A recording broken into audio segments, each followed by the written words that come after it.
love it. Yo! Welcome. Sebi Says, episode 9 with Jhavid Best.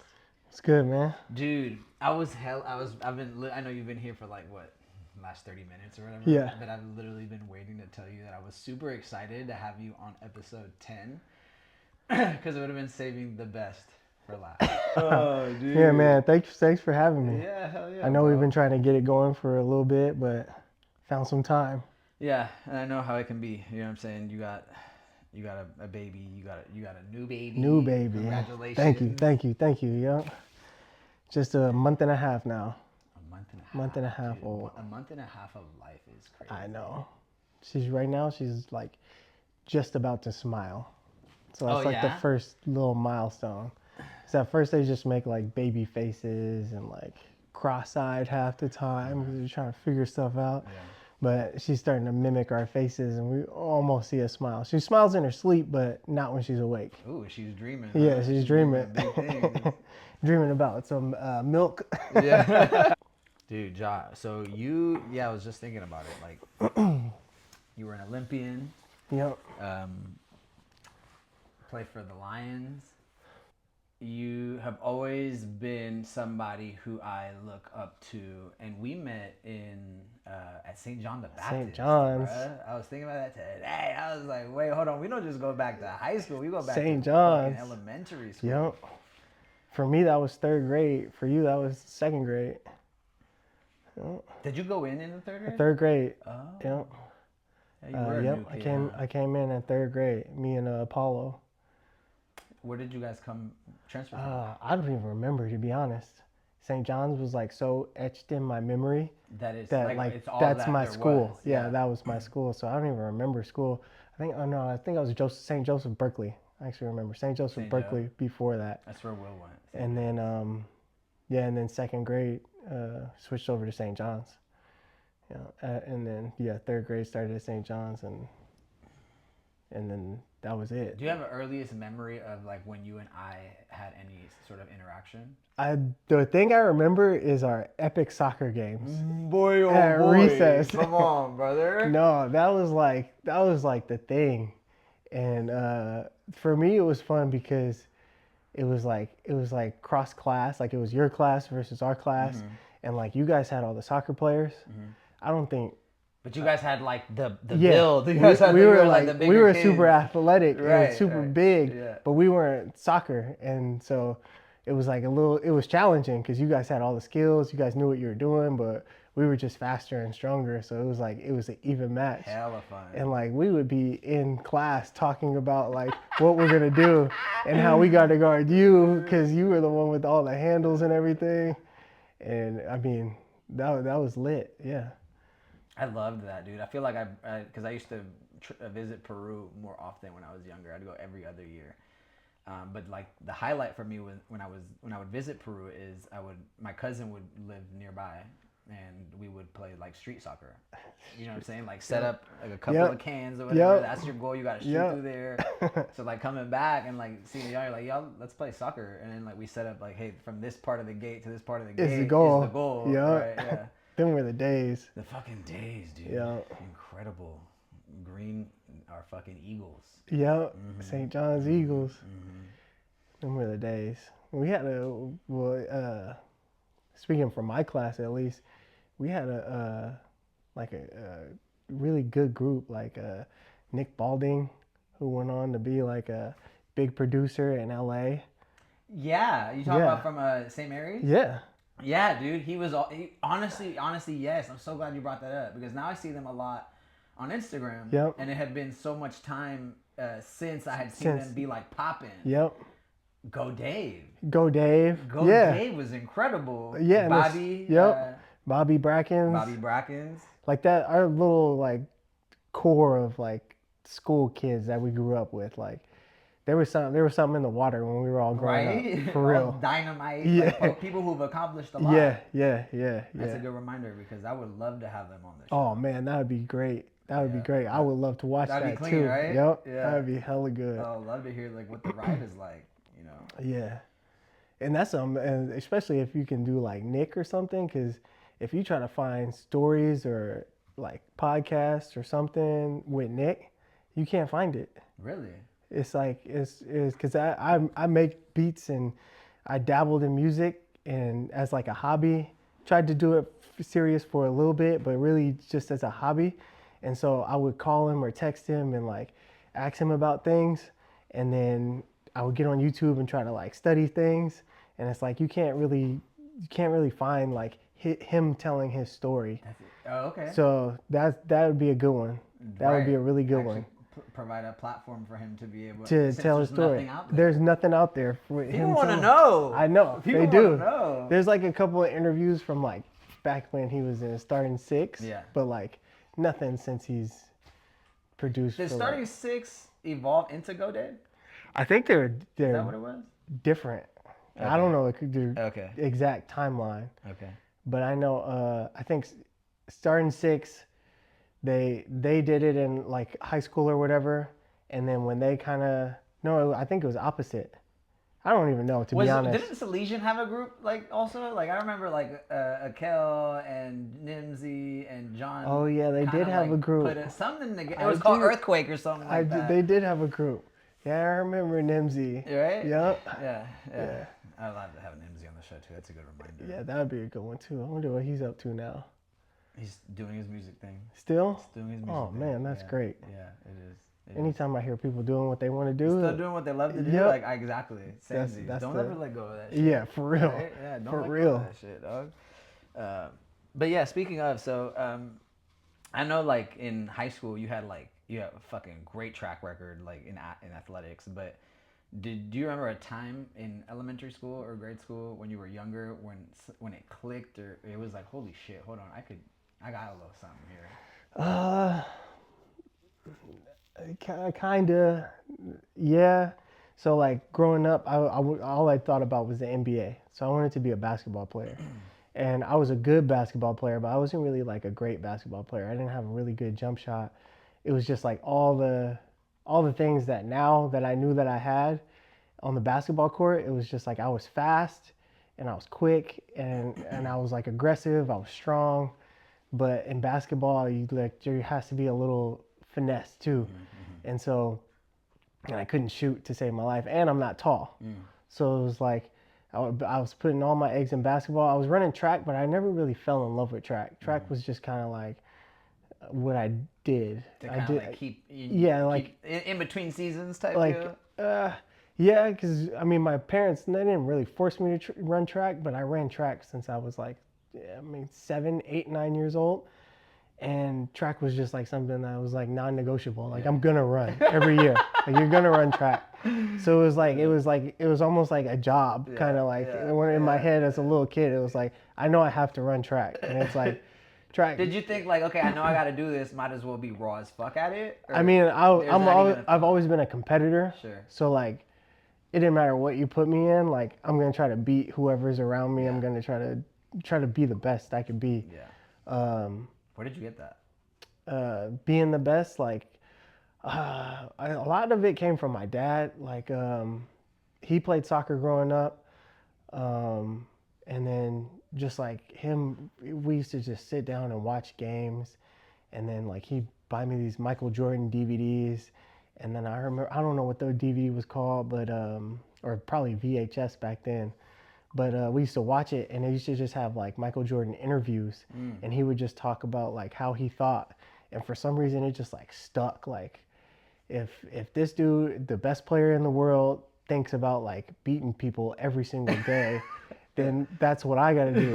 And so when I was a kid, like I would play video games and play outside and stuff too, but there was a lot of hours where I was just in the backyard by myself, just like shooting or working on something.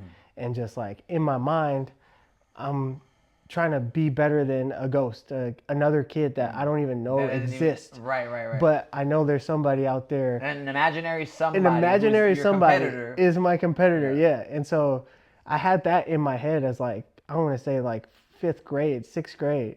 And so like I would just find a way to compete against an imaginary opponent, and that would push me to like put more time into working out or shooting, or because if we're talking about when I was little, it was all basketball. And then it didn't switch to football and track until high school. Yeah.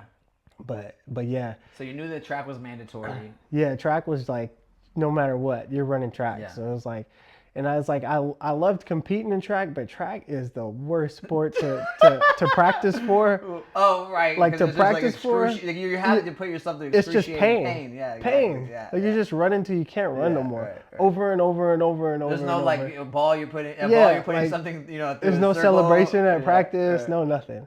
So you're just running as hard as you can, over and over and over, throwing up, legs hurt, and then recover, do it again.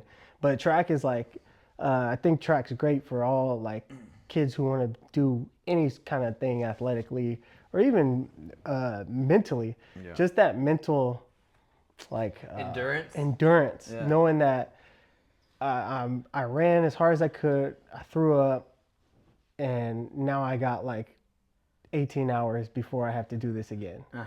And doing that over and over from the time you're little till now is just like that the benefits from that are just huge. So I as an adult, I love track, but as a kid, I hated it. Yeah, sure. Yeah. I get it. Even my daughter now, like we live on this hill, and I like trick her. I'll be like, let's go look for bugs. We'll go all the way down the hill. And then when it's time to go, I'll be like, you can't beat me up to the house.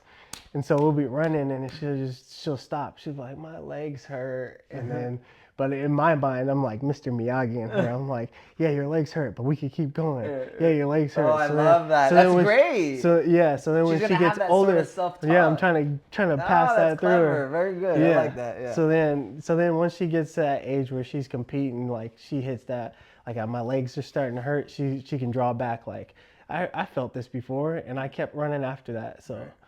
It's I didn't die. I didn't die. Yeah, exactly. Well, she's only 4, so sometimes I gotta calm down a little bit. Well, it's a good job that you're like concealing it behind. I'll beat you up. Yeah. Yep. Just a little tricks, because I don't necessarily know if my dad did that, but just growing up, I knew I had that in me, so I knew I had to get it from somewhere. So I'm just assuming that my dad just kind of put that in my ear over and over and over. And then, and he was just there all the time. I mean, he would come, now going to high school, he would be at our Salesian football practices all the time. Yeah, even during practices. Just practicing. Yeah. Yep. He would come park his car and then just sit on top, lean on the hood and just watch us practice. And then how did that feel as like having your father out there? I mean, it felt good. I was goofy. You remember me in high school. I was goofy. We didn't take life too seriously, right? Yeah. We're like, this is... But just looking at the fence and seeing your dad out there, like it just kind of like, all right, like I can have fun, but I got to be doing something. So it kind of like, I don't know if it puts pressure, but it kind of like lets you know, like it's just a little reminder, like you're here to do something. Like it's not just all fun. Right. Like you're trying to get better. You're trying to go somewhere with this. That's nice. So it's a nice little reminder. And so that was I think that's why I said it's like all from my dad. Yeah. That's tight to have that sort of like accountability. Yeah. And it not feel like overwhelming. Yeah. Right. It's kind of just like a reminder. Yeah. Not like a you better. Right. But just like He didn't seem like that. Nah. That's a great. And it sounds like he's instilled that in you. Yep. Right. To be able to do that with your baby girl now. Yep. And in such a casual way to like where she's not like thinking like you're cracking a whip or whatever. Yeah. Yep. Keeping it fun, keeping it light. But then in the back of your mind, realizing that there's something bigger here that you could do. Yeah. Right. Do you remember the black and red? Was it black and red camps at? Oh yeah, the basketball camps. The basketball camps. Oh man, those were lit. Yeah, weren't they popping? Yeah, like, I looked forward to that. Man, bro, I was like super geeked about it. Yeah, I mean, and that was one of the biggest things. I mean, my sister went to Salesian, but like being a St. John's kid, like you're either going to Salesian or you're going to St. Mary's. Right. And then like Nick and Jared and I don't remember where Lance went, but a lot of my friends went to Dude, St. I Mary's. seen Lance when I was driving through Amazon years ago. But Another it was another so good legend. to see him. Yeah, Another legend for from that sure, era. for sure. Yeah. I mean, bro is like, I don't know how tall he is, but he Shorter played than- at he's- San he's- Jose State. He's crazy clean. Like, bruh, what? what? How? Yeah, right. Like, if you would have gave I think him... he's shorter than I am. Yeah. Yeah. If you would have gave him 5'10", he probably would have been in the NBA. Bruh, your boy was nuts. Nuts. I hated playing against him. Yeah. Oh, man. They were That too was clean. that was another thing that, like, a benefit of being around that St. John's core, like, is I learned a lot from Lance as from day one, third grade, like at St. Joe's or just anywhere outside of AAU track. Like, I was pretty good and I was pretty confident. And then I got around Lance and I saw how hard he worked at basketball. And then I thought I was like the best basketball player in the world. And I was like, oh my God. And then like he would cross me over, he would score on me. And that was just like a feeling that I never really felt before. Like, damn, like this dude is better than me. Yeah. And then I'd see his dad was our coach. And then he would practice, he would do stuff after practice. Like the amount of time that he put in, then I was like, and then me being the competitor that I naturally am, I was like, all right, I got to do that too, or I got to do more, or I have to, like, I just always have to be right there with you. Yeah, right. And so, or else, like, it doesn't make sense. Like, I'm not doing, like, right? Like, you're doing a lot more than I'm doing myself. And if I want to get to that level, you're like, yo, let me make sure I'm matching this or doing better or more. And so, like you said, you hated guarding him. I was on his team, and they used to split us up. So I'd be on one team, he was on the other team. I had to do that every day we had practice. Oh, no. From third grade to eighth grade. Yeah. And so it was like every day was like, it's not just like, oh, I got to go to practice. I was like, shit, I got to guard Lance. Let me warm up. Right. It's not just playing ball, but there's a specific player that's like on you is your responsibility. Yeah. Damn, what a fucking push for the both of you. Yeah, so it's like iron sharpens iron. Like we were just going at each other, and then Jared was really good. Jared had a really good jump shot. I remember Jared. Nick was really good. Yep. So it was just like every day. It wasn't just horse around. Like you're gonna get beat if you're just horsing around. Like we really, and they make Mark, Lance's dad, and then Jared's dad, Tobin, he would split up the team, so it was like even. Like he wouldn't just put all the starters on. So it was like Ain't really nobody getting swept. Like, no, y'all gonna fight it out. Yeah, so it was like I'm pretty sure we had fights at practice and all that stuff. Like it was intense. Yeah. And so, but then that's why we were so good. Because I think from third grade to eighth grade in our little CYO league, we only lost 4 games. Yeah. And we won the championship, I think, twice. But in our regular season, we only lost 4 games from third grade to eighth grade. What a cool environment that I know. you landed in. I know. Like, right? It's crazy. Like, it's insane. Crazy. And then like all the parents are super involved. It's not like it was premeditated. No, It's almost like, you know. It just, Life tailored itself, right? Yep. Almost in like in a way where it like really pushed you as an athlete. Yep. So any memories from the black and red camps that we had? I know those were fun as fuck. Those are super fun. Remember the game Knockout? Or not Knockout. I forgot what he called it, what Melis called it, where you get like 30 seconds and you could do a layup, you could do a free throw, you could do a 3-pointer. No, I don't know. See, there's that game, I don't know what it was called, but I play that with my nephew now. And so like I take my daughter's not crayons, but chalk and put a little timer up and then teach him. Like, so you have 30 seconds. So you could just sit there and do layups. The layups is 1 point, right. and then a free throw is 3, and then a 3-pointer is 5. Yeah.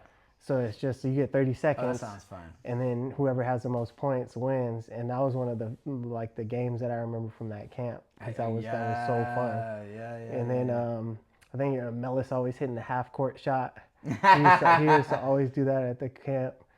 And then, I want to say the biggest thing that I remember from the camps was because my sister was at Salesian, so we used to go to the basketball games, and I was a 5th grader, 6th grader, and viewing these basketball players at Salesian like they were like NBA stars. Gods, right? Gods. Isn't it so? So then you go to the camp, and then they're working the camp. Yeah. And so like this is so cool. Yeah, like I'm learning from the dude. Yeah. Did you remember any of them? Like who was like? Well, early on, I remember John Winston, but then he ended up transferring out of Salesian. But why can't Toussaint? I can't remember his last name. No name. This is nothing that I gotta remember.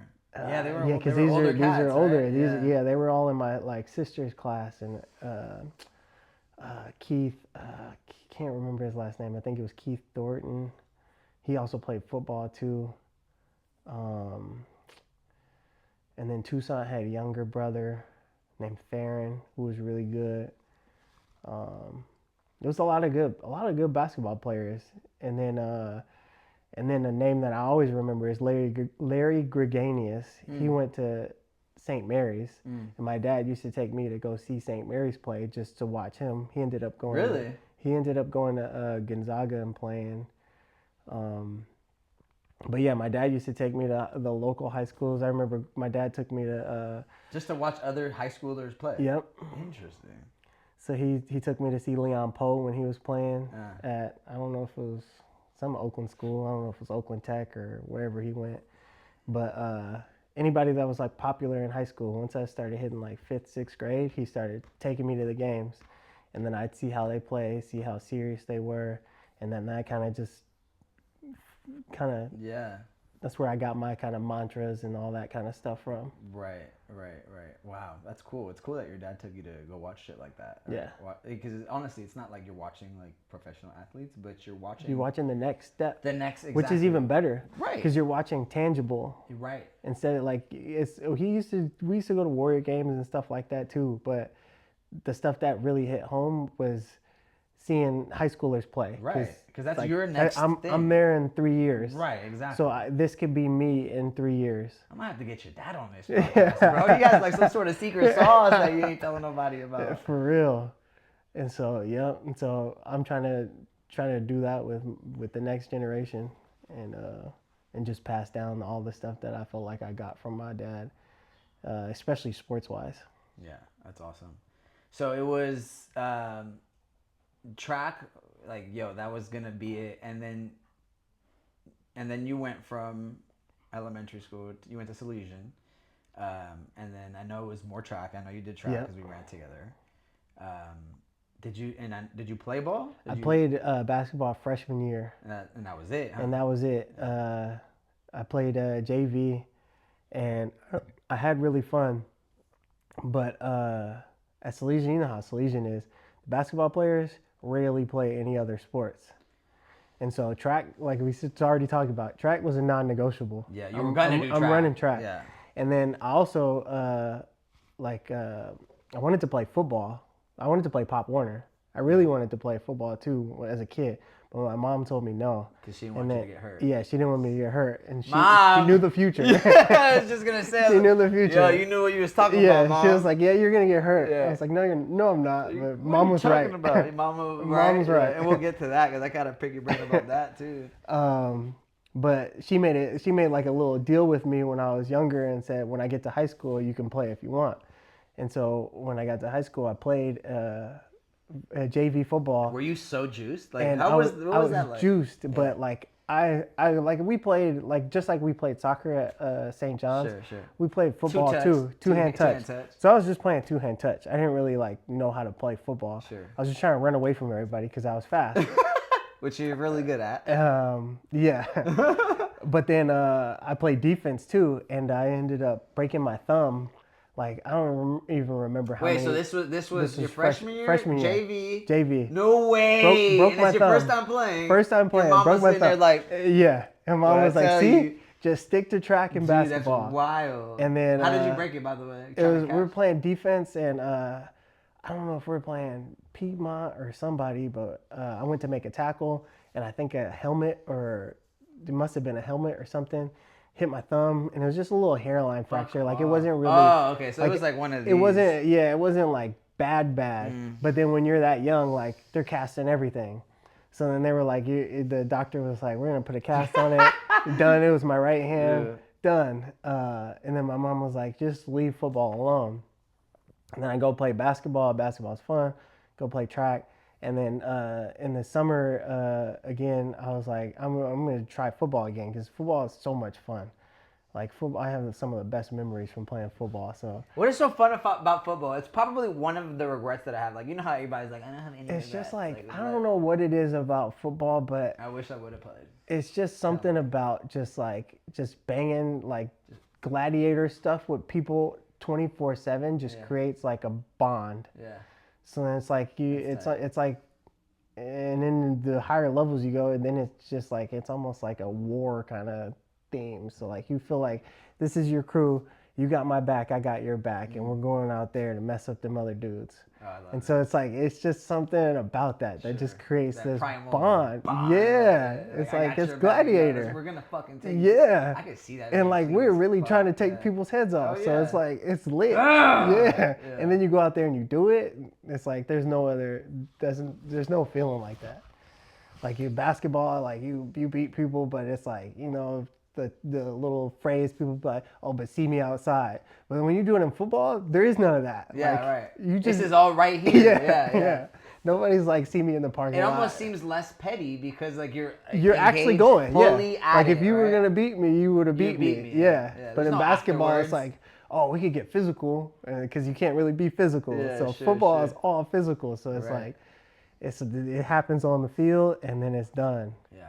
But so you were geeked as fuck. JV first year, broke your fucking thumb. Broke my thumb, and then my mom was in my ears, like just tossed football out the window. Oh yeah, but then you were like, hey, let's try it again. Yeah, so summertime hit. Summertime, I was like, I'm gonna try it again, and then the sophomore year is when it just like football just like took off. What do you think? What do you think was the reason for that? Rosie, not right now, honey. One, I actually learned like playing freshman year. Like when I first got there, I was just playing two-hand touch. Then I started like actually learning like how to play the game and how to like anticipate when a hole is gonna be there, and instead of just running away from somebody, using my speed and my power to run through people or break tackles. And so it was just like the first year was just like raw. So I was just like running like a headless chicken. Mm-hmm. And then now I'm starting to get some more direction. Mm-hmm. So then I started actually playing football, and then it just like changed, and then I actually fell in love with the game of football. Because then I actually that's when I actually learned how to play football, and then a lot of that had to do with Chad too. Because you just read my mind. Tell me about that. Did he kind of help you like reconfigure your mind and to be like, hey, this is how it ought to be played? There's a lot of, that's when I started getting like not to say that I didn't get like coaching like with Coach Floyd on JV, but it was more like a fun atmosphere. But with Chad, like Chad do it right. Is business. Oh yeah, for sure. So it's like this is what you do, and then even if you fart, you gotta make sure it's it's he's like, if you're gonna do it the right way. You know what I'm saying? Let a big one out. Yep. And so so it was like it was more like focused. Yeah.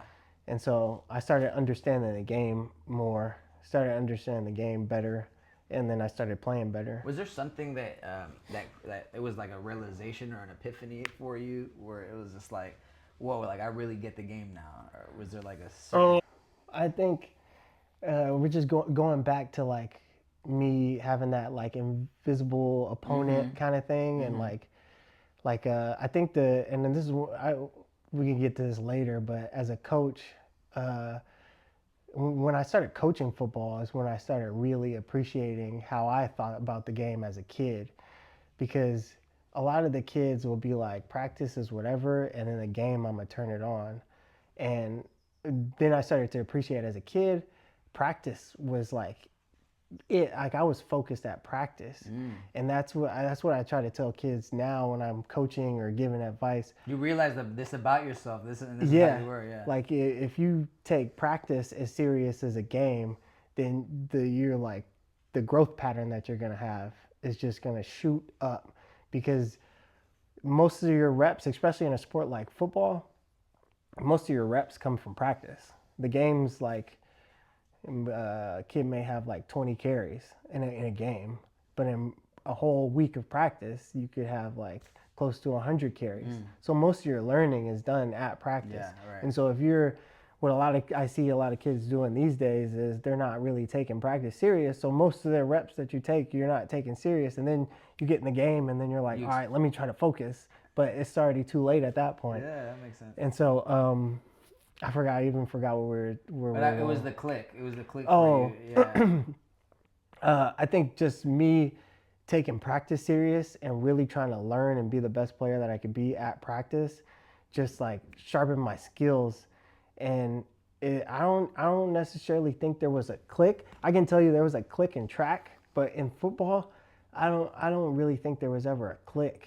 And I think that was almost a benefit, because sometimes when you have that click, you kind of get complacent because you kind of been like, I think you got it. You figured it out. I'm here. Right, I'm here. Right. And so football, it never clicked. So I was always chasing it, trying to figure out how I could be better. Practice. Yeah. Oh, that's wild. How can I get better? Yeah. How can I get better? And that kind of stuck with me forever. Like and that's one of the most sour tasting things I have in my mouth is like, I never got that click in football, like ever. We made it to the league and everything, but I never got to the point where I feel like, all right, I got this figured out. Really? It was always trying to like get better. Like they're like in college, at least, I had games where I had like 4 touchdowns, but then I'm watching film and I'm like, I could have had 5 or 6. And so like, it was like, people are patting me on my back, but I'm like, I'm watching the film or I'm thinking about plays that I messed up on. And I'm like, how do I eliminate those instead of just looking at the plays that I did good? And so I always had that kind of, I don't even know how to say it, but I always beat myself up. Yeah, as an athlete. Like you're like hitting yourself in the back with a stick. Like it's like you're doing wrong. I'm doing good, but from my perspective, I'm like, I could be doing better. So it's like you never really, and that's why I have this tattoo called Never Satisfied. Oh, so it's like, no matter how good I was doing, I was never really satisfied with the result unless it was like, I was striping. Never on your left and your right satisfied here? Yeah. So that you can read it like that? Yeah. Because it's for you to read. Yeah, exactly. And so, yeah, so that's funny that you noticed that. Because it's not all like, you know what I'm saying? Like, it's not for me to read. Yeah, it's for me to read. Have the never over here, left to right, right? And so, yeah, so it was always just about striving for perfection. And then if you do that, then you're never really satisfied because there is no such thing as perfection. Yeah. So you're always chasing a ghost or something. You're always chasing something. And that just keeps you hungry. That keeps you focused. And yeah, and that's in retrospect, I was like, I should have enjoyed that, like my career much more. Sure. But while you're in it, you're like, I could do this, I could do this better, I could do that better. And so it was like never really just like, yeah, man, I'm doing good. I'm doing it. Yeah, no, I feel you, bro. It's a very interesting, like, I think now that we're at this age is like taking the time to think about that, right? Yeah. Because it's like we do so much. Like you're an amazing father. You know what I'm saying? You have your job. Do you do other stuff? You coach and stuff on the side? I used to coach, but now my job. You work out? Yeah, I work out. You know I work out. Like, you do your shit, right? Yeah. But then there are times where it's like, man, I should be doing more. But you really have to remind ourselves that it's like, yo, like you're doing a lot. Yep.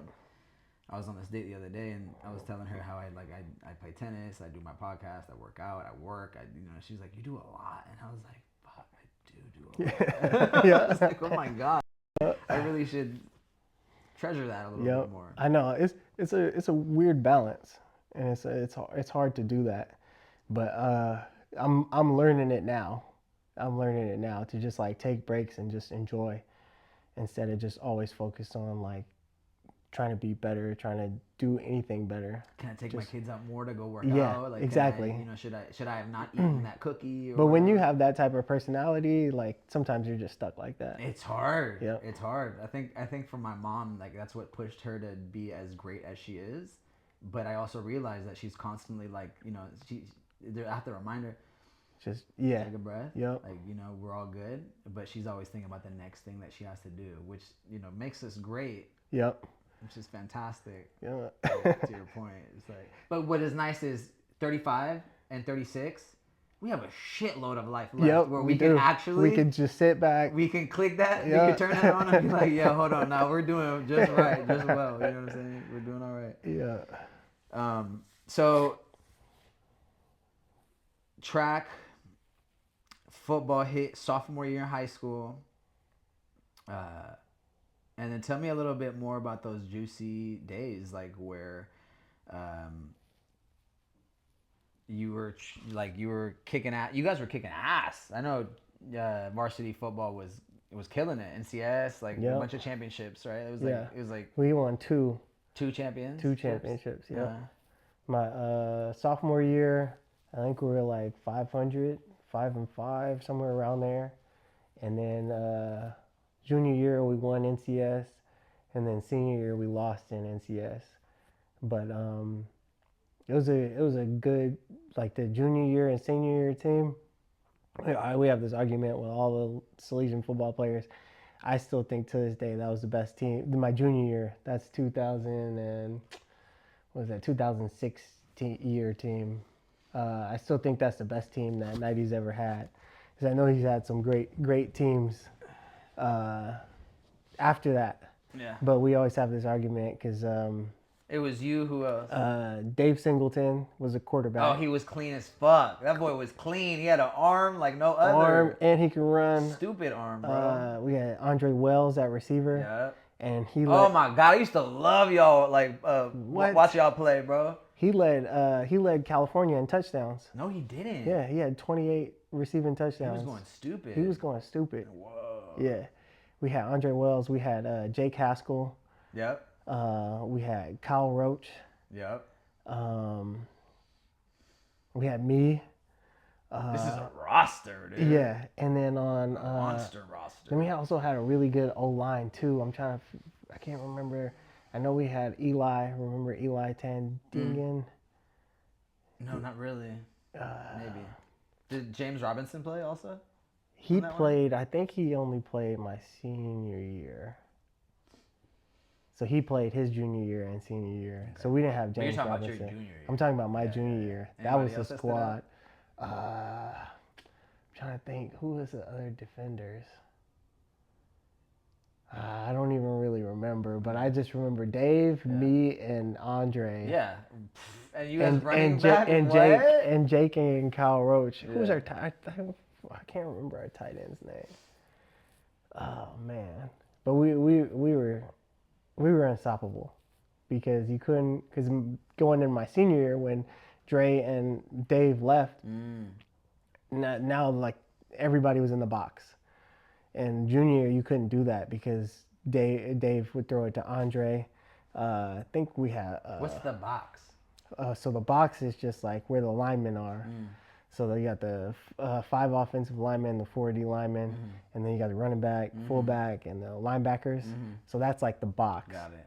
And so if a team has a good running game, then they'll bring the safeties down in the box. So then now there's 8 people in the box. Sometimes I'd see 9 when I was in high school, and that just makes it harder to run because there's more people close to the line of scrimmage. Right. But if you do that and you got a good receiver, now he's one-on-one. Right. And so my junior year, you couldn't really load up the box. So I was like, it was I guess I can't say it was easier for me to run because I had way more yards my senior year, but it was just harder to pick who you wanted to stop on that team because Dave could run on you, I could run on you, Jake would run the ball really well on you, and then so they had Andre. options. They could we had really way more figure options. It out, right? Yeah. It's like we could go long, we could go short, we could take the runner. And then senior year we became more one-dimensional because I had 40, had to rely on your ass. Yeah, right? I have 48 touchdowns and 3,600 yards rushing, which I don't know where that stands in California, but it's pretty high. Yeah.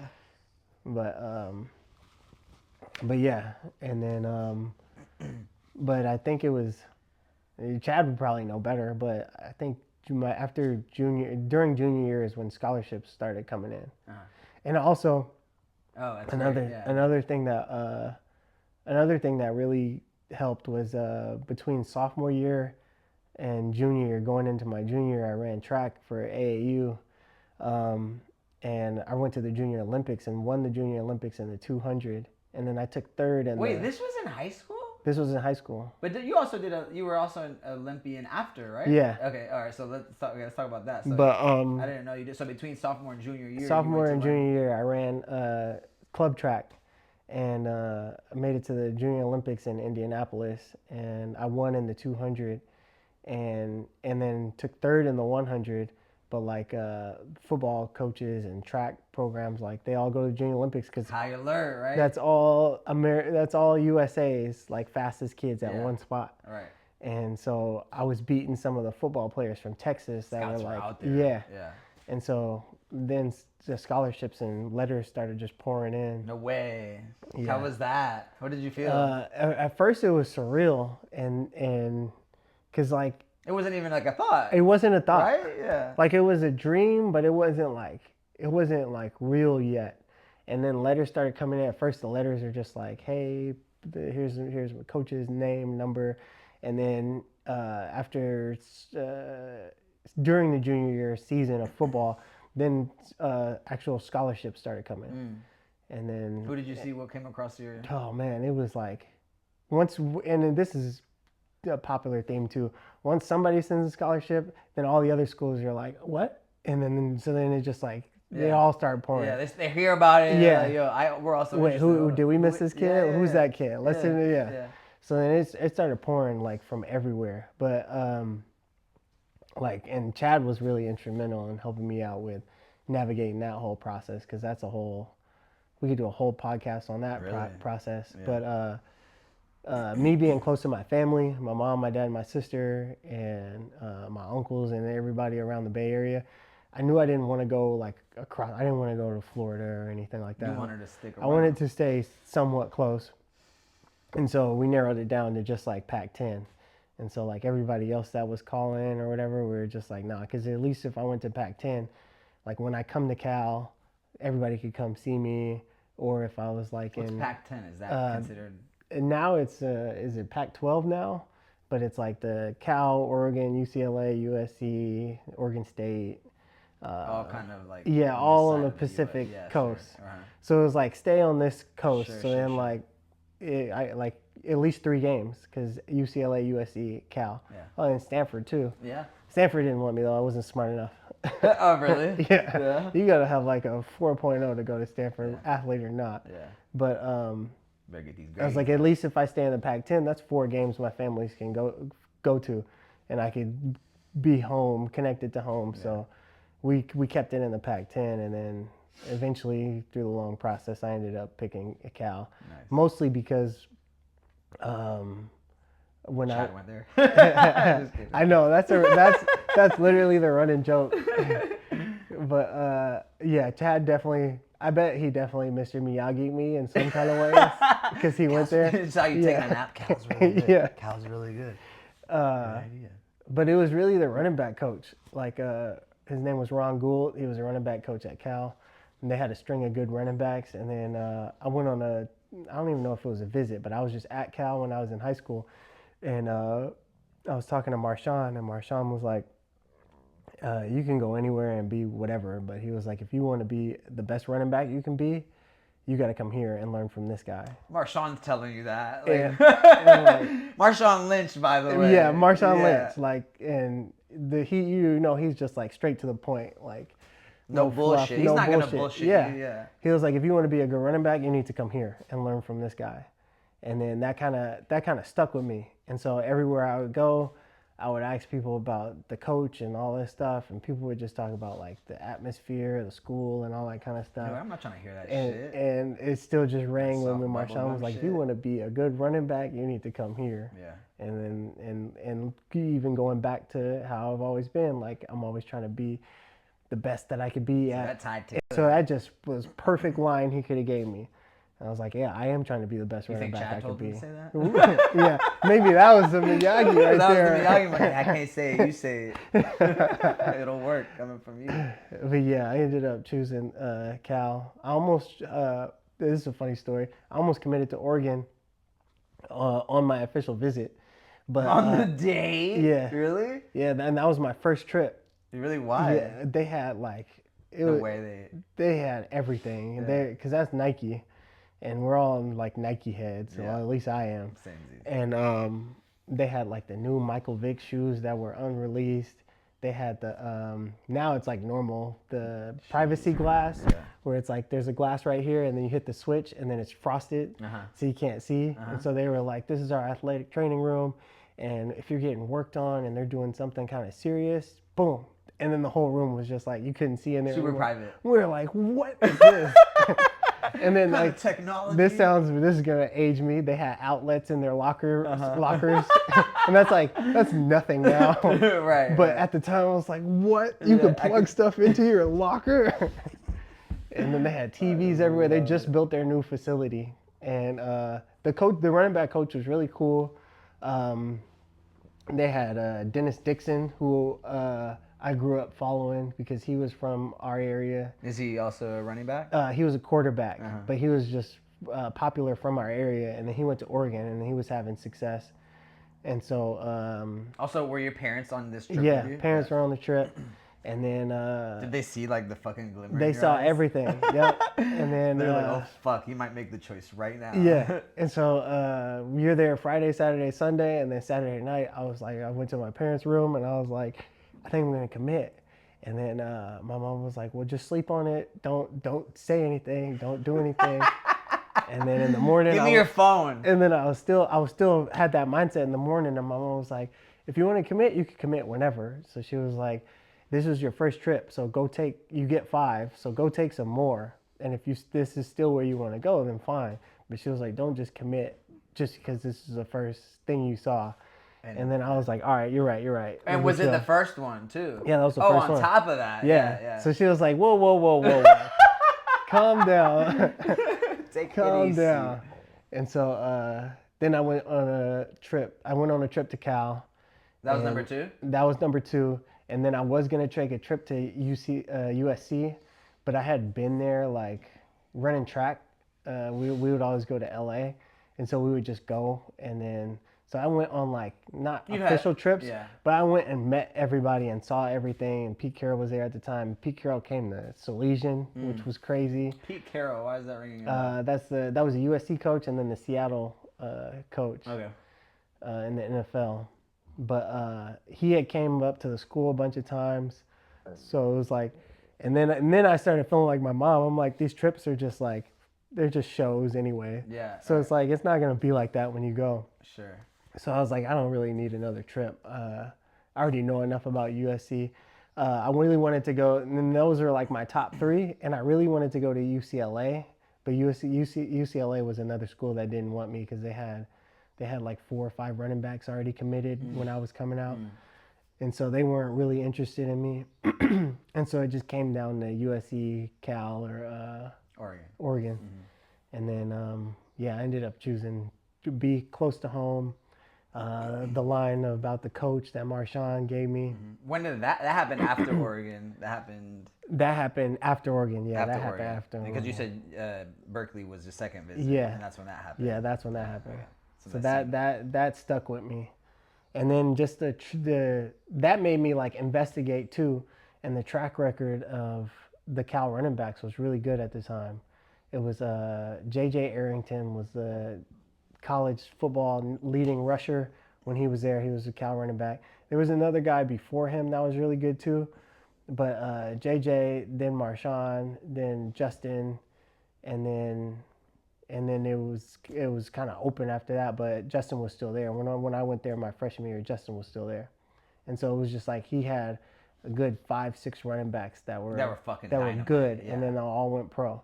Yeah, and so it was like, you just come here. Do what you do and fall in line. And you're right. And it'll happen. It'll take fruition. Don't worry. And he was a really good coach. What was so good about him? He was just like, he was almost crazy. Like, I like crazy. Attention to detail and just like everything. And it's what he does. Yeah. He lives, breathes, eats, shits, running back. Like, coaching. 24/7. And so it was like and even as a coach, like that's kind of how I modeled my coaching philosophy, because I showed you some of the kids that I coach, they don't take practice seriously. And it kind of comes from the coach, because coaches sometimes don't coach as hard as they coach at practice as they do the games. And so Coach G was always kind of the opposite. He'd be all in your shit at practice. Shut up. All and up then in your ass. And then at game day, he was like, "It's all on you now." Oh, I love. And so it's opposite. like, yeah, it's like, oh, I love that. It's game day. Like, I love this is my day off. I'm just here to watch y'all. Kind of thing. Fucking love like, that. unless we were really messing up, then but for the most part, he's like, I do my work during the week, and then you do your work. You're just supposed to impress me. Exactly. I'm supposed to sit back and watch relax and watch the show. And so, like, he would be critiquing every rep, every step, every time you hold the ball, like every little thing. And then it's like, and then film. We watched so many hours of film, and surprised me, y'all. I'm surprised that like college athletes don't get paid just because like all of this. Well, they do now. Do they now? Yeah. Is this something? Oh my God, they get cashed out now. Wait, shut your mouth. When did this happen? Just a couple of years ago. It's fairly new. Yeah, it's called NIL, so they can sign deals now. Fuck off. I know. Yeah. Fuck me, right? I know. I'm like, man. Yeah, because we were broke and starving. Right. Yeah. Right. And now they have like hour restrictions. So like, what is this, a union? We were supposed to have hour restrictions. What is this, rights or something? But like, we were there until midnights. Yeah. And now it's like they cap them off where it's like a hard cap. Like they don't do anything. They need their fucking rest. Like our thing was like, you don't have to come, but you better come. But that doesn't exist no more. So like they're getting paid and they're doing less hours than we were doing. What the fuck? Yep. That's crazy. Welcome to old age when you start noticing things like that. right. Back in my time. Yeah, back in my day. That shit. Yeah. But yeah, it's good because they definitely deserve it. Like if we're selling out stadiums, you got games on TV, man. Your jersey's selling, like you're in video games. Like that was before they stopped the NCAA. But when I was in college, they still had the NCAA video game. Did you end up in that video I was game? In the video game. You were? Yeah. Shut up! They can't back then because we couldn't be professional. So they couldn't put your name, but they just make a dude look like you, no name on the back, same jersey number, same like attributes or whatever. Well, but they wouldn't give him a name? They would just be it would just be like number 4. Oh, okay. Yeah. And so now they actually have their names and all that stuff in it because they're allowed to get paid for it, but we weren't allowed to. So it was just like, that's funny. It's just a college football game with random football players that look just like the guys on the TV, but they're not. It's not them. Okay? It's not them. Yeah. Wow. They would only do like the core players, and everybody else was just like a randomly generated. Yeah, generated person. But anybody who was like a main star on the big teams, like it would look exactly like you. That's badass. Yeah, those days were fun. I was mad when they got rid of it. I was like, I don't care if I'm not getting paid. I want to play. Yeah. But yeah. So you went to Berkeley, fucking killed it. When did that transition into playing for the Lions? Going into my junior year, I was a preseason Heisman candidate, and that's like I don't even know. Can you talk some stats? Like, oh man, I'm the worst with that. Yeah, I'm the worst with that. Just, obviously, you were fucking crushing it. Yeah, I was doing good. My freshman year, I was backup.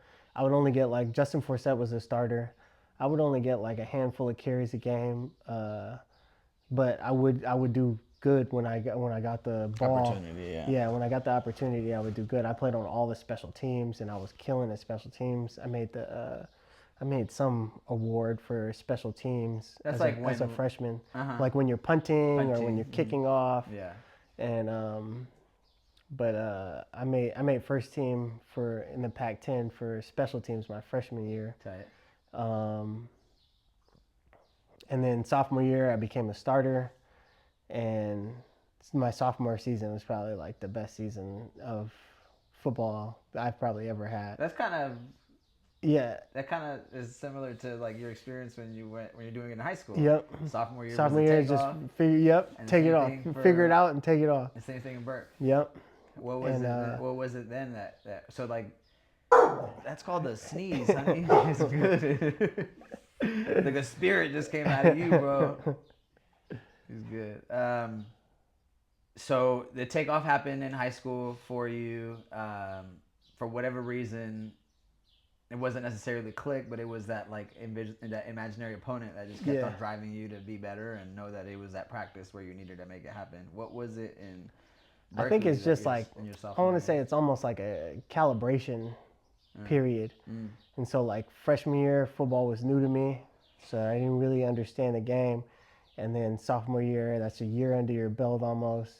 Then like your coaching and just the more repetition you get, you kind of figure out how to navigate, find your little niche and your techniques that work. You experiment, so you find the techniques that work, the moves that don't work, and then you slowly start crafting your player. And so I would say the same thing happened in college. Like the game's a lot faster, the guys are a lot bigger, the games are more intense. And so as a freshman, funny story, we played Tennessee, sold out crowd freshman year, and I get in the game at Berkeley. At Berkeley. College game day football's there, so like ESPN's there. It's like super lit. I didn't even know if I was gonna get any carries or anything. And then Coach School he came up to me, he's like, "You ready?" I said, "Yeah." He sent me out there. Nate Longshore called like a power to the right, like that's a pulling guard. So basically called 24 power. So I'm the 2-back. I'm supposed to go to the 4 hole. Yeah. And I went to the 5 hole. So I basically just flipped it in my head and went 5. I went the wrong way and got hammered. No! I got hammered. And that was your first carry, hammered. And I was like, oh, fuck. I look at the sideline and the coach is like this. I ran over there. He grabbed me by the face mask. He was like, "Yeah, I thought you told me you was ready. I thought you told me you was ready." I was like, "I'm ready. I'm ready." And then I was like, I was on the bench. He like for 2 plays. I was thinking, I'm done. Yeah. I'm probably not going back. I'm probably not going back in the game. Yeah. And then he called me again. Yeah. I went out there. We called the toss play. And then I ran for like 30-something yards and almost scored a touchdown. Hey! Yeah. You're like, yo, I'm not making that mistake. Yeah. That's awesome. But it was just jitters of being that being like for some people, like coming from like a top tier high school football team, some people played in big crowds but like at Salesian, like it was big back then. But like we're talking about like maybe like 500, 600 people at those high school games, and then going to like a 70,000 crowd. Like I was just like, oh. Yeah, dude. But then it just like from then on it was just a learning process. Like I still obviously I still messed up, but it was just a learning process and learning from Justin Forsett because he was a senior. Just learning how he's picking his brain on what he saw and how he liked to set up blocks and set up general, the holes. like just like for a specific game, or is it just like no, just throughout the year, picking his brain about? Like because I was a true freshman, so like all the other teammates that came in as freshmen with me, they don't even get to go on the road when we go to road games. They stay, and so I was just with all the older senior. Why did you get that opportunity? So you could, if you're good enough, you could play true freshman. Sometimes. So you said that, but that's the term. What does that mean? So that means if you're a freshman, you either play and then that's called a true freshman, or you don't play and it's called a redshirt freshman. And so if you don't play, if you get a redshirt year, then that year actually doesn't count towards your 4 years that you get to play football. Okay. But then if you get true freshman, then that counts as 1 year. And so some people don't like to do the true freshman because, like I said, I only got like 4 or 5 handful of carries every game. And so some people are like, that's a waste of a year because. But you got it every game. Yeah. Just not a lot. But like some people would be like, you want to be more a part of the offense as your first year for your first year. Yeah, right. But it's just whoever, like different philosophies. But I got to learn so much from being behind Justin. And traveling and just knowing like just routine of just like that's when football became like a business more than anything, like sleep routine, like because in high school I wasn't worried about how much you were sleeping, how much you're eating, You're just having fun. Yeah. Like you're competing, but it's like you compete at practice, but once practice is over, like That's football's it. gone Right, in high school. right. And then when I just shadowing Justin for that whole year, it was like, oh, football is like 24/7. Like Football is like when I wake up and yeah, I have got eat. breakfast. Yeah, what am I eating? What am I drinking? How am I partying? How much am I partying? That's crazy like, shift. Yeah. That's So a it was crazy like shift. seeing how he Beautiful shift. navigated. Yeah. Then it made it more professional, and it made it more like serious, and seeing like how he acted, because he was very by the book. A little bit more by the book than me, probably, but It he was, sounds like yeah, it. But a good influence for you at the but time. a good influence, perfect person to be behind when you learn as a freshman coming into a big college football scene. And then so then sophomore year, I still had to compete for the job because I came in with Shane Vereen, who is a great running back as well. Super Bowl champion, played for the Patriots and New York Giants. He came in as a coach? He came in, we were the same year. Oh, so he came in. Oh, and then he was actually my rival too in high school, because he was from LA and he ran track too. So we were like same little upbringing. Funny. And so every time like I would go down to LA for a track meet, me and Chad would see him. And then he was a big football player too. Played at Valencia High School, and but I would always smoke him, and then when we got to Cal, I'd always give him shit for it. Dude, I used to blow your doors off when we were in high school. Oh shit! But it was the same kind of thing. Like I would look up when I was going back to high school. When I was in high school, I would look up who had yards in the area. Like there was a kid named.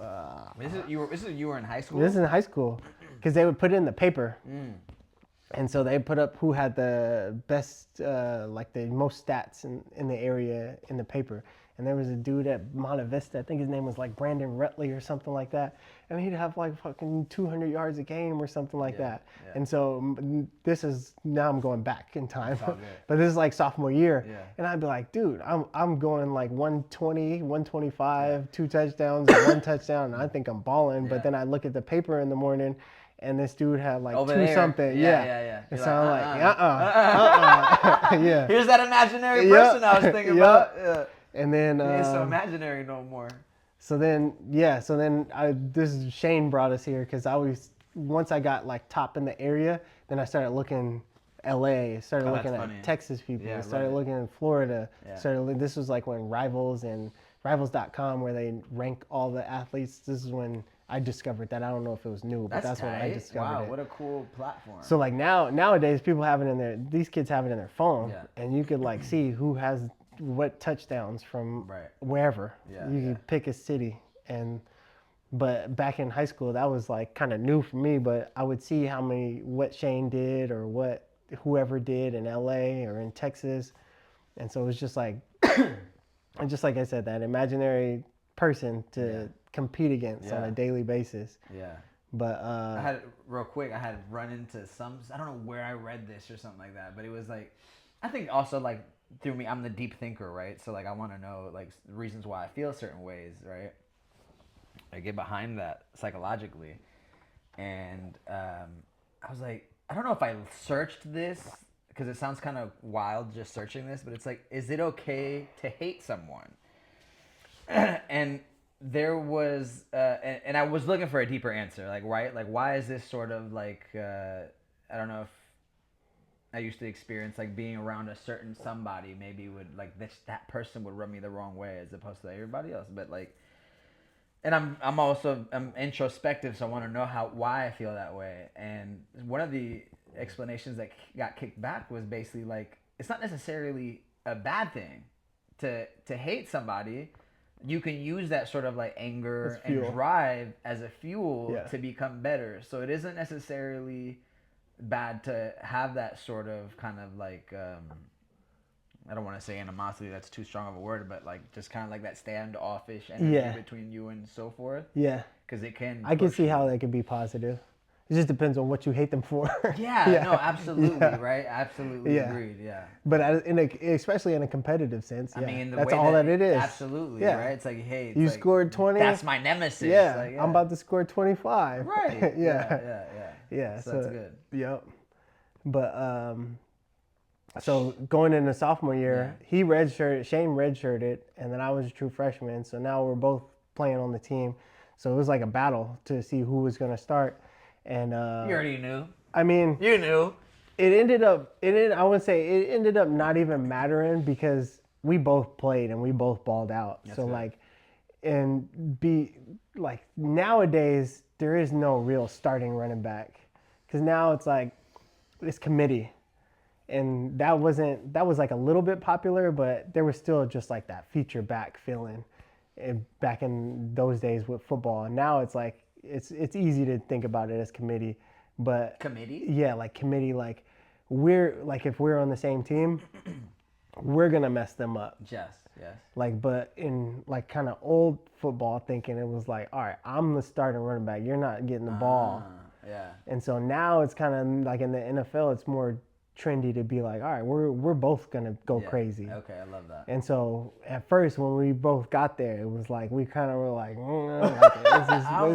it's my rock. Right. And then we became best friends, and we were like, amazing. Oh yeah, we're gonna go tear these dudes up. Oh, I love that. And then we had similar play styles. Like we were both same size, 5'10", about 200 pounds, both speed and shifty. So it was like it was cool. When either of y'all was on there. Yeah, it was like defense. You gonna give it to him? I'm gonna give it to him. Yeah. That's hella cool. Yeah, it was a good time. And then but sophomore year it was crazy for me. I had a really good O line too. That was pretty much like one of the biggest factors. Yeah, the offensive line. I had Alex Mack at center, who was like, I think he just retired like recently, like a couple of years ago or something like that. But he's like probably one of the best centers to ever play the game, like top 5, top 10, if not. So you had a dope ass really good O-line. And that means like that's setting you up for success. Yeah, that's the guy's blocking. Yeah. Really good O-line. This is sophomore year, and we had good receivers too back then. We had a guy that just transferred from Florida, Nyan. We just had a really, really good offense. And so this sophomore year was like, I was just like, and then I was new. So it was like defenses started to try to trigger towards me, but it's a good feeling when the defense is like not really focused on you. You're just running free. So it was sophomore year was great. Yeah. And then what? Junior year they started paying attention. Then in junior year it was like, oh, stop me! Everybody was out to stop me. Oh, that's fucking crazy. So, lot more 8 in the box. And then junior year, I don't know if we had a really good passing game or not, but it was a lot 8 in the box, loading up the box more. But I was still very successful all up until I got hurt. Yeah. Well, Mama was right again. Mama was right again. Mama's always right? Yeah. And shoot, you ask away about that. Yeah. Did the injuries start happening before you got to the Lions? Yeah. As a football player, you're always injured. Sure. Like besides that big concussion, like I had shoulders issues. I broke a bone in my foot my sophomore year and played the whole year with it. It was like a little bit bigger. Foot. Yeah, so it was a fracture, and the bone is called your navicular.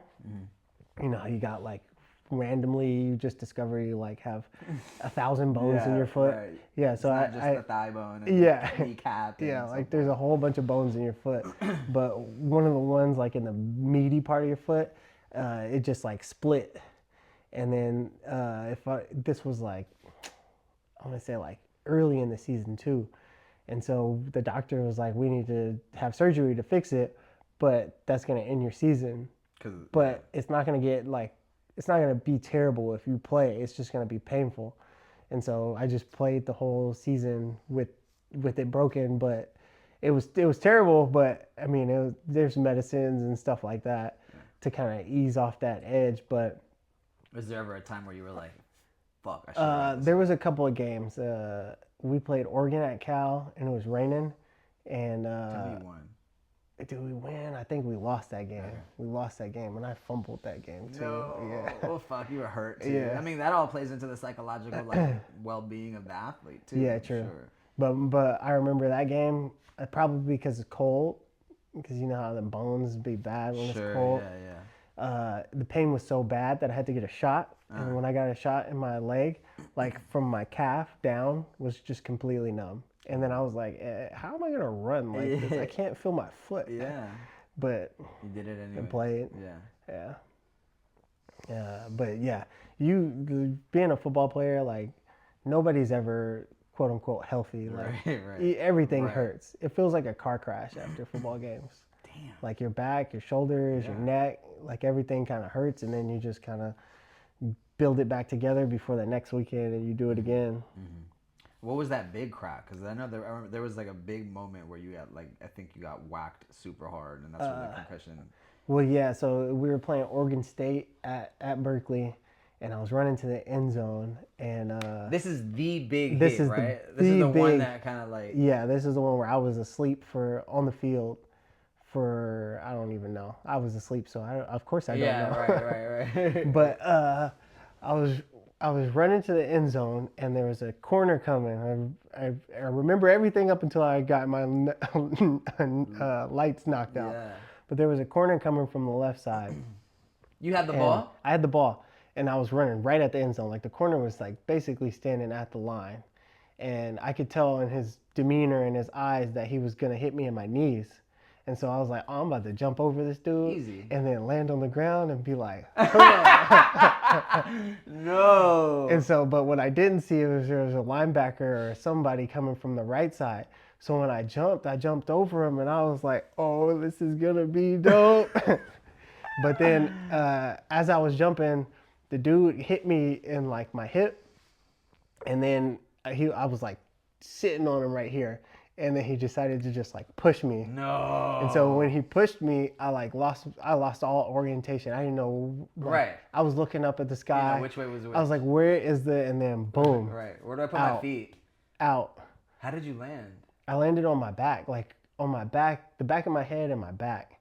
And then it was just like, I was out. The next thing I remember is I was in the hospital. Shut the fuck up. So it was like, I was running, I jumped, and then. It was like a sleeping pill. Like this. Yeah. And then I'm just like in the hospital. Yeah. I'm like, what?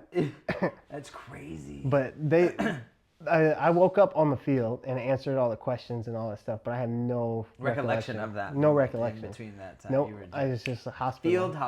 Field hospital, yeah. Like this. And like no time passed. Isn't just it like, so weird? Yeah.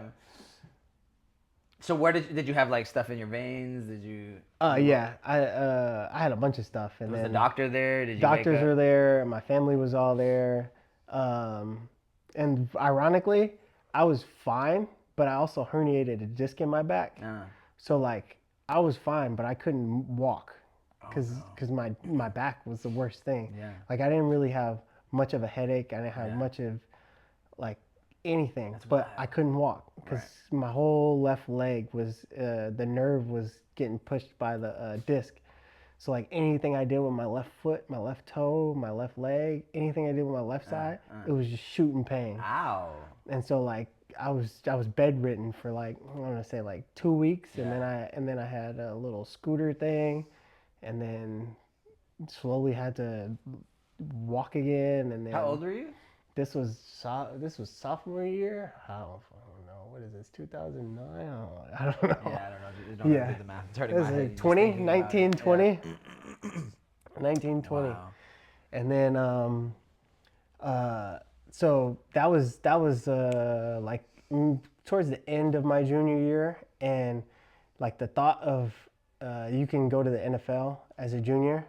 So the thought of entering the draft was already like kind of in my head, and I was like, if this season just goes like how it should, then I'm definitely gonna do it.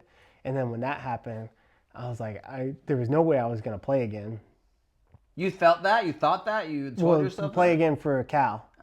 So I was like, if my junior year just went normal, no catastrophic injuries or anything like that, I was gonna go to the NFL. But then once that happened, I was like, well, now I'm not gonna be able to play again at Cal. So do I want to go to the NFL having my last play be the concussion where I get carted off the field, or do I want to go back again and then go back and have the Get image recruited with go back and have the image athlete. be like, oh, this dude's scoring touchdowns and stuff like that. Yeah. And it was like talk with my family, talk with my coaches and all that stuff. What'd your mom say? My mom didn't want. My mom still, even when I was in the NFL, my mom was still like, football, no. Dude, there was games where she would just leave the stadium. Oh, really? Yeah, because she doesn't like football. Yeah. She doesn't like it. But you don't take it any which way, do you? No. You don't take it personally? Yeah, no. Yeah. She just doesn't like this. She just doesn't like it. And so the whacking of each other? Yeah. You got it. She would like, I forget what game it was, but I got hit and my helmet popped off, which is not absolutely abnormal. Like that's a normal thing if you watch a lot of football. And so I just picked it up and put it back on.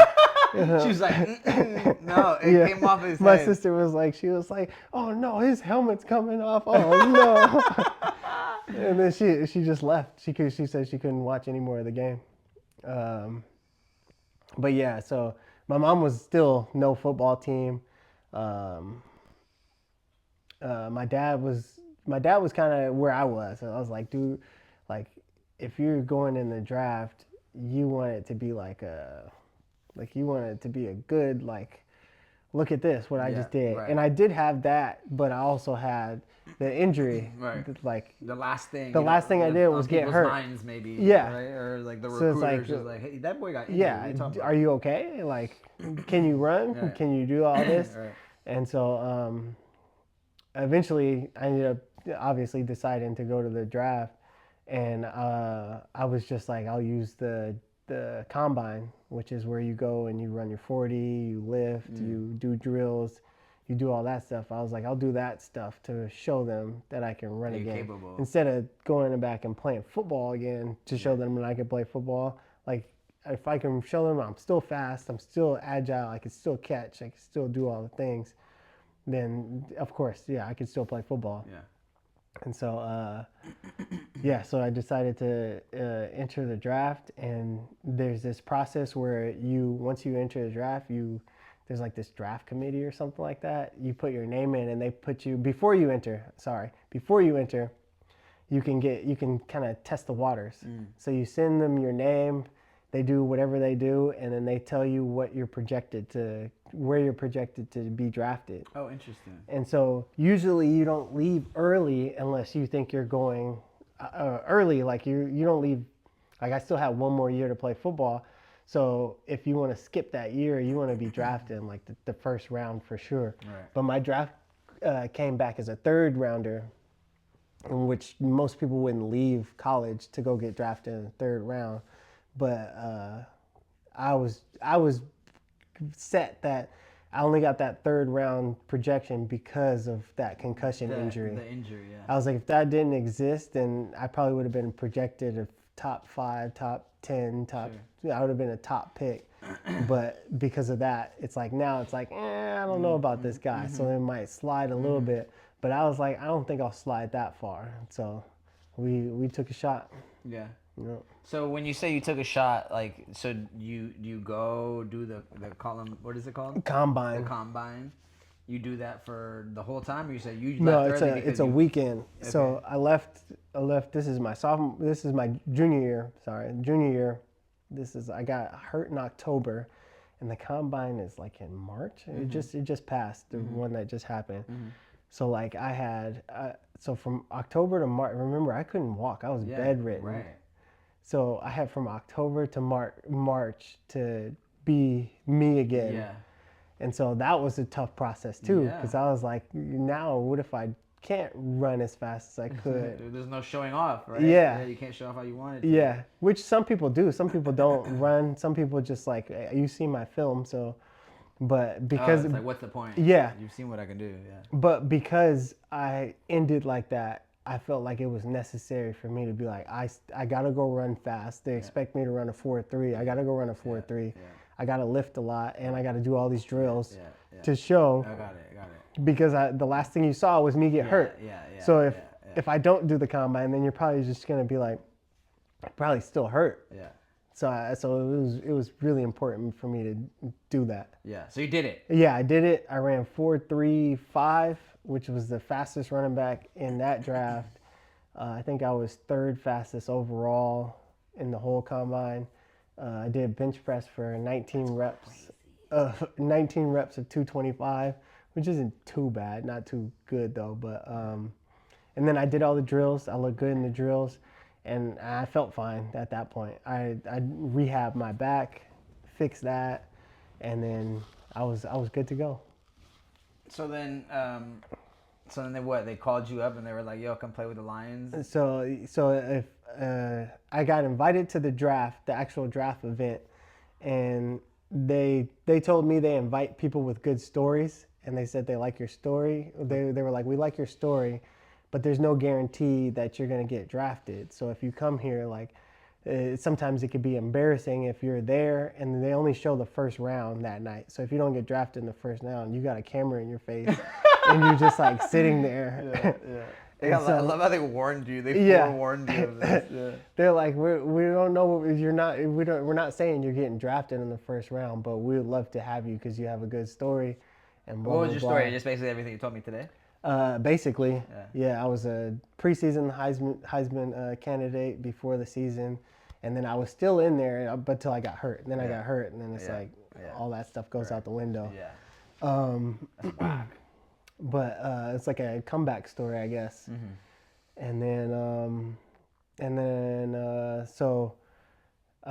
did a bunch of interviews at the combine. So the teams, and this is funny.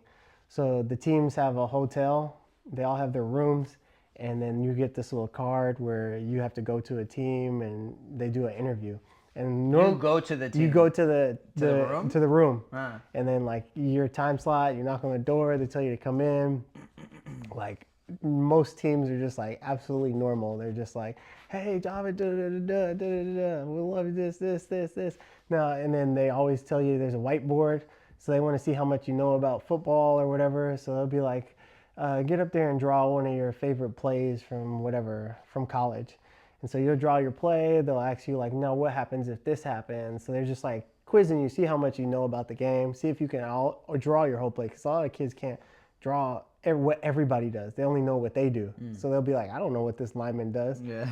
But like, so you draw everything, and then like they'll ask you about your family, ask you about girlfriends, or ask you about your drinking habits. They're just trying to get to know you, hang out or whatever.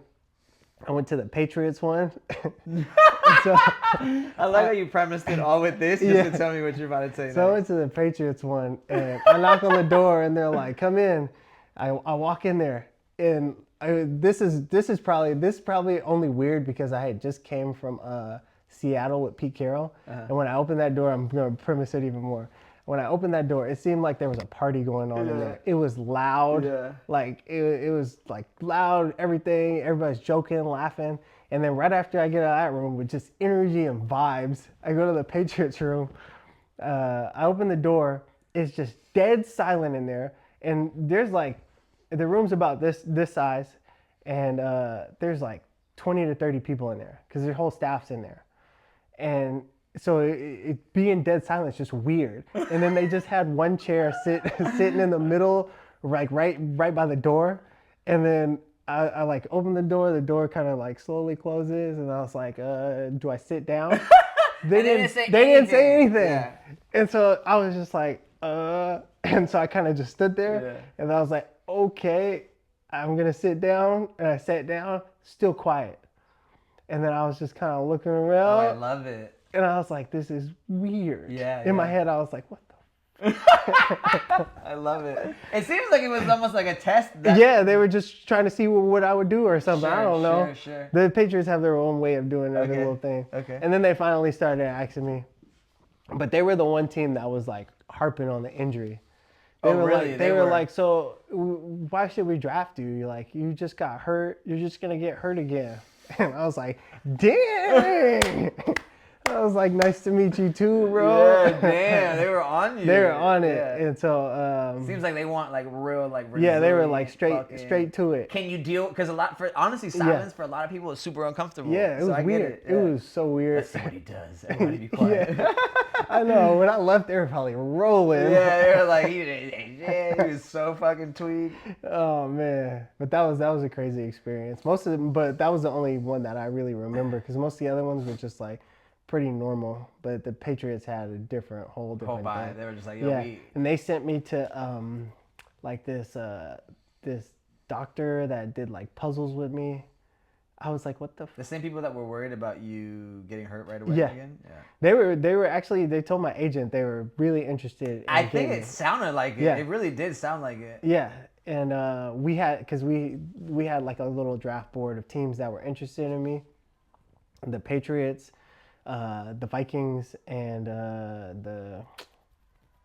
what is that? San Diego, the Chargers. Yeah. Because they were in San Diego. They wanted to hear you say, "I'm not going to get injured." Yeah. It's not going to happen to me. I was like, bro, I don't know. They wanted to hear that superhero. I was like, it's football, bro.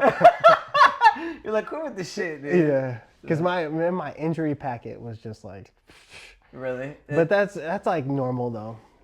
Like, because athletes will have an injury package. Yeah, because they contact your college teams, athletic training staff, and every time you get treatment, everything you do, they document it and they put it in your folder.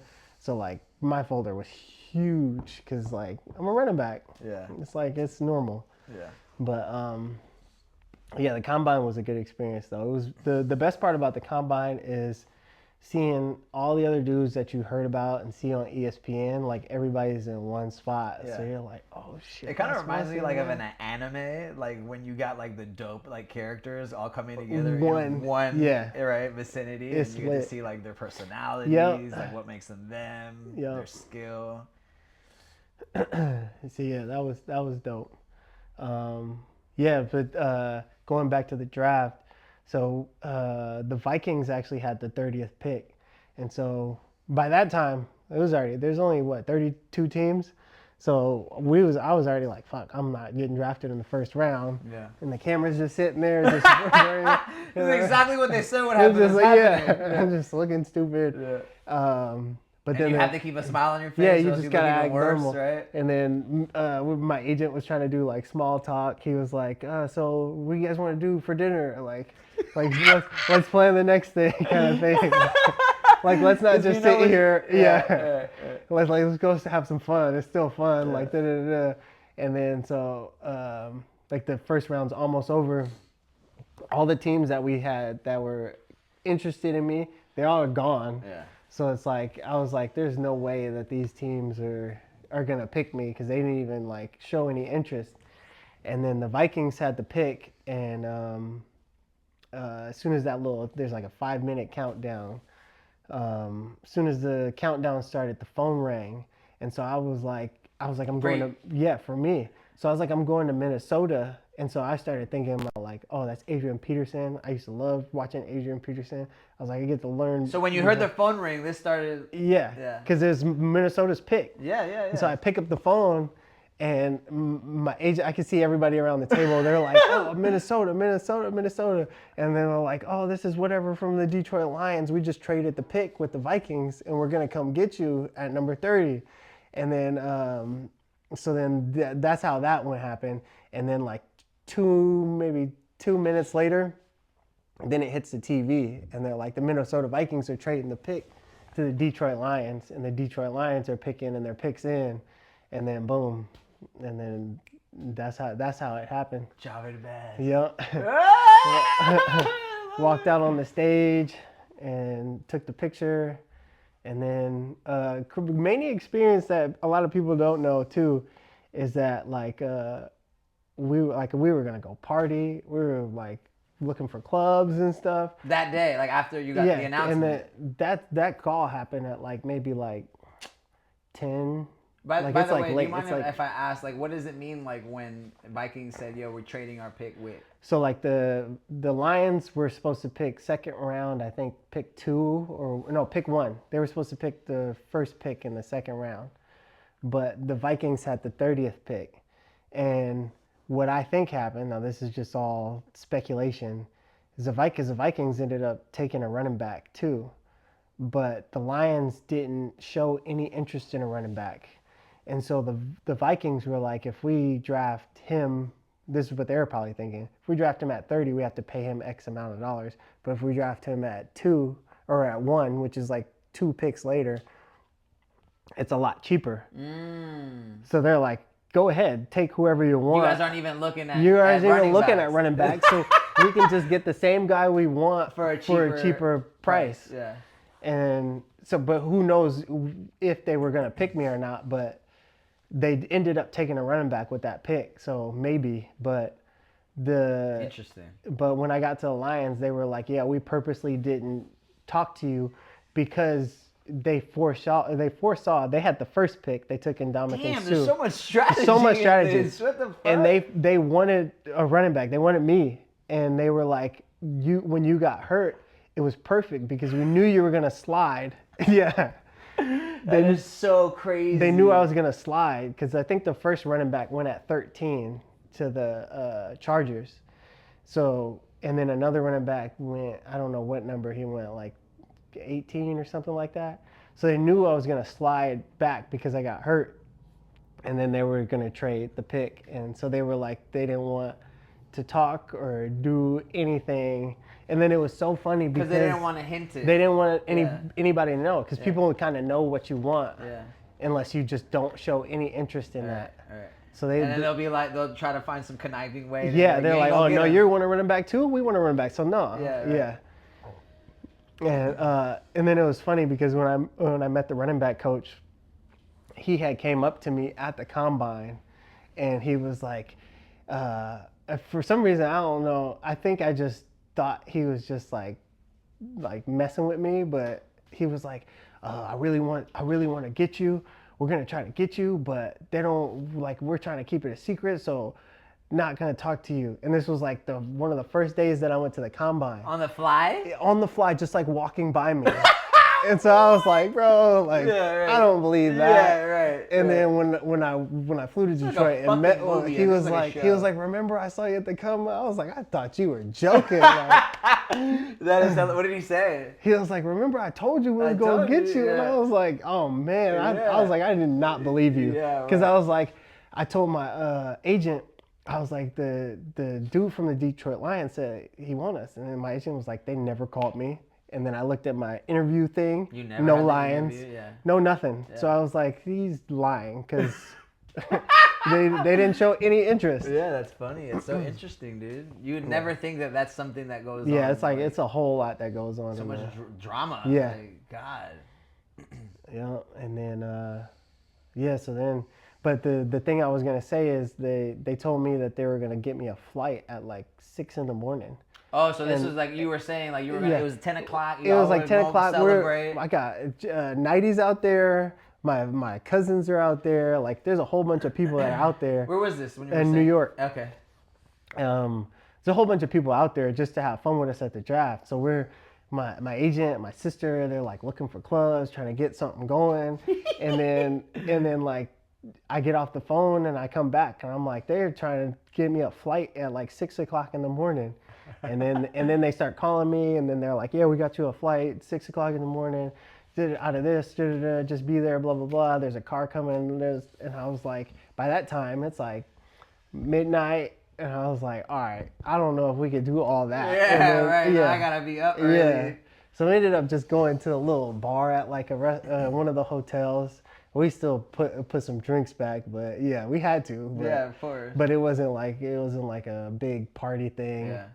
And then what does your mom think about that now? Like, you know what I'm saying? Like when you heard that you got drafted, like what did she say? She was still juiced, but she was still just like, even like after my rookie year, she was like, you still want to do this?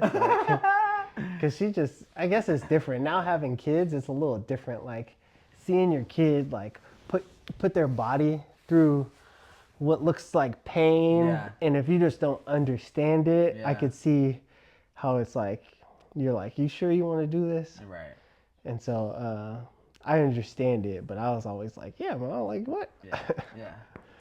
But yeah, and then got to Detroit, and it was just like fast paced. Like they sent Do you remember how old a you real were? estate. I had just turned 21. You had just turned 21. You said they sent you a Real estate agent. Yeah. Like as soon as I got there, and then like here's a facility. Here's some where people kind of live. Here's some areas. It was just like, let's get over here. Let's get to work.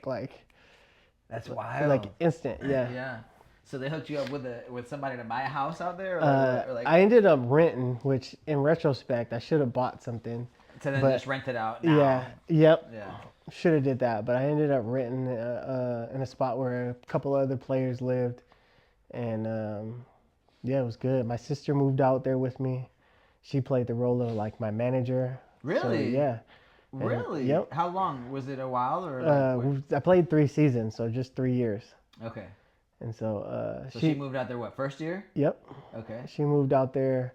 Did she study to do that type of stuff? No. So at first she was working really closely with my agent, and then she just started like soaking up game, and then she started just doing her own thing, getting me deals, getting me signings at local places. How? I might Just- have to have your sister on the show now, bro. What's going on?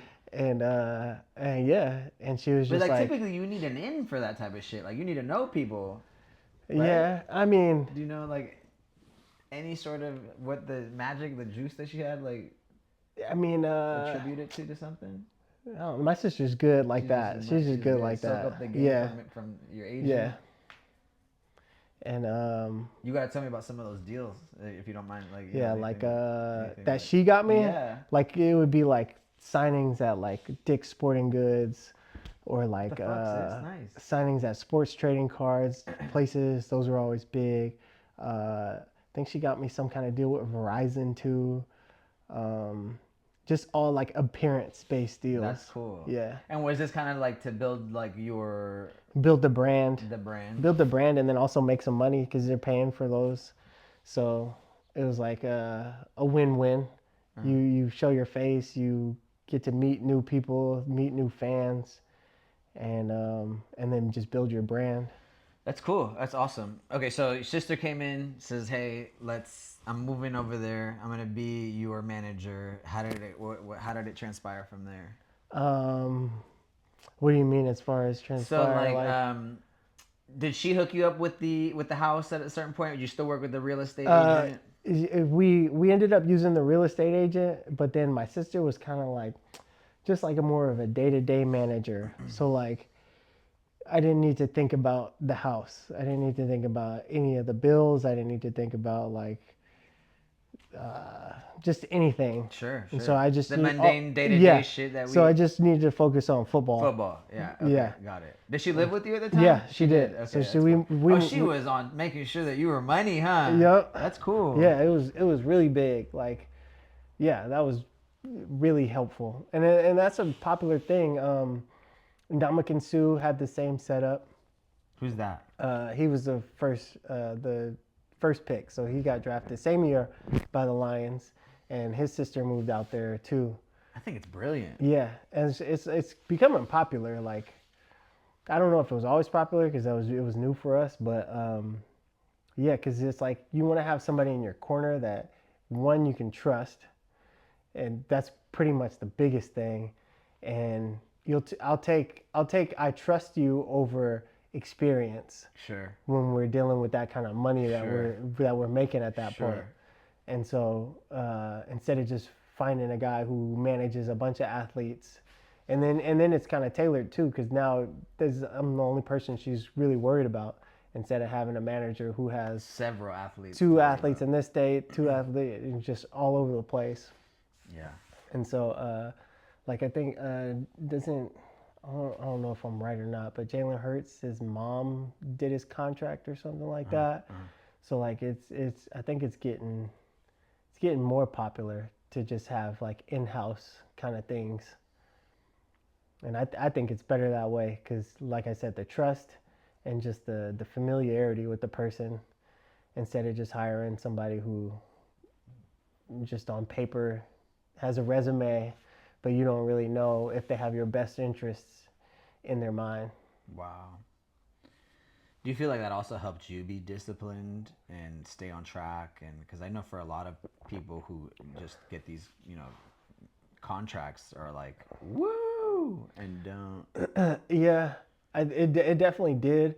But going back to the concussion where I ended up on the stretcher, I think that definitely helped too, because if you would have talked to Jhavid before that play, I was a Superman. Like I was untouchable. Oh, word. Like is like I still had that humility and drive to want to be better. Right. But I was like, I could do this forever. I could do this with my eyes closed. Yeah, this like is never gonna it was end. like never gonna end. Yeah. There was a never gonna end sense, Right. kind of to me. I love that. And then that kind of humbled me and was like, this could end And like I could that. lose this all Yeah. in a second. Not only to lose the game, like I could have lost my life. Right. And so for it was sure. like, all right, this isn't forever. Like this is gonna end. I'm finite. Yeah. And so, and that's the struggle that with a lot of athletes, because that's all you do that's all you know. That's your whole life is just being an athlete. Right. So it's like, when is that end? And most athletes never even think about that. And so that play where I ended up in the hospital, that kind of put it in my head like, oh yeah, this isn't forever. So when I was making the money, I wasn't trying to like, I knew that the money was going to stop eventually. Can't play for the Lions forever. Yeah. Can't play in the NFL forever. So I was like, I got to save some, spend some, have some fun. But at the end of the day, this has to get passed down generationally. So I can't just think about this is just my money and I'm just going to spend it like it's coming, keep coming and keep coming and keep coming. Right. Like I got to be smart about it. So, me and my sister, we found a financial advisor and she put me on a budget, and which was shockingly, a lot of people aren't on budgets when a lot of my colleagues were or teammates. So it was just about being smart and knowing that money has to last. That's a hell of a lesson to learn. Yeah. Because I mean, if I to this day, I think if that injury didn't happen, I would have been not a different person, but my perspective was different. That definitely shifted my perspective to be like, this isn't guaranteed. Right. That's the best word, guaranteed. Right.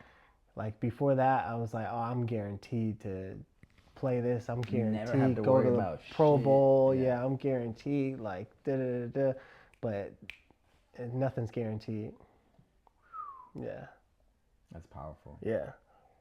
So that was the silver lining of that injury. God, what a perfect time for it to have happened. Almost like right before I was about to you go. blew up. Yeah, right before. Yep.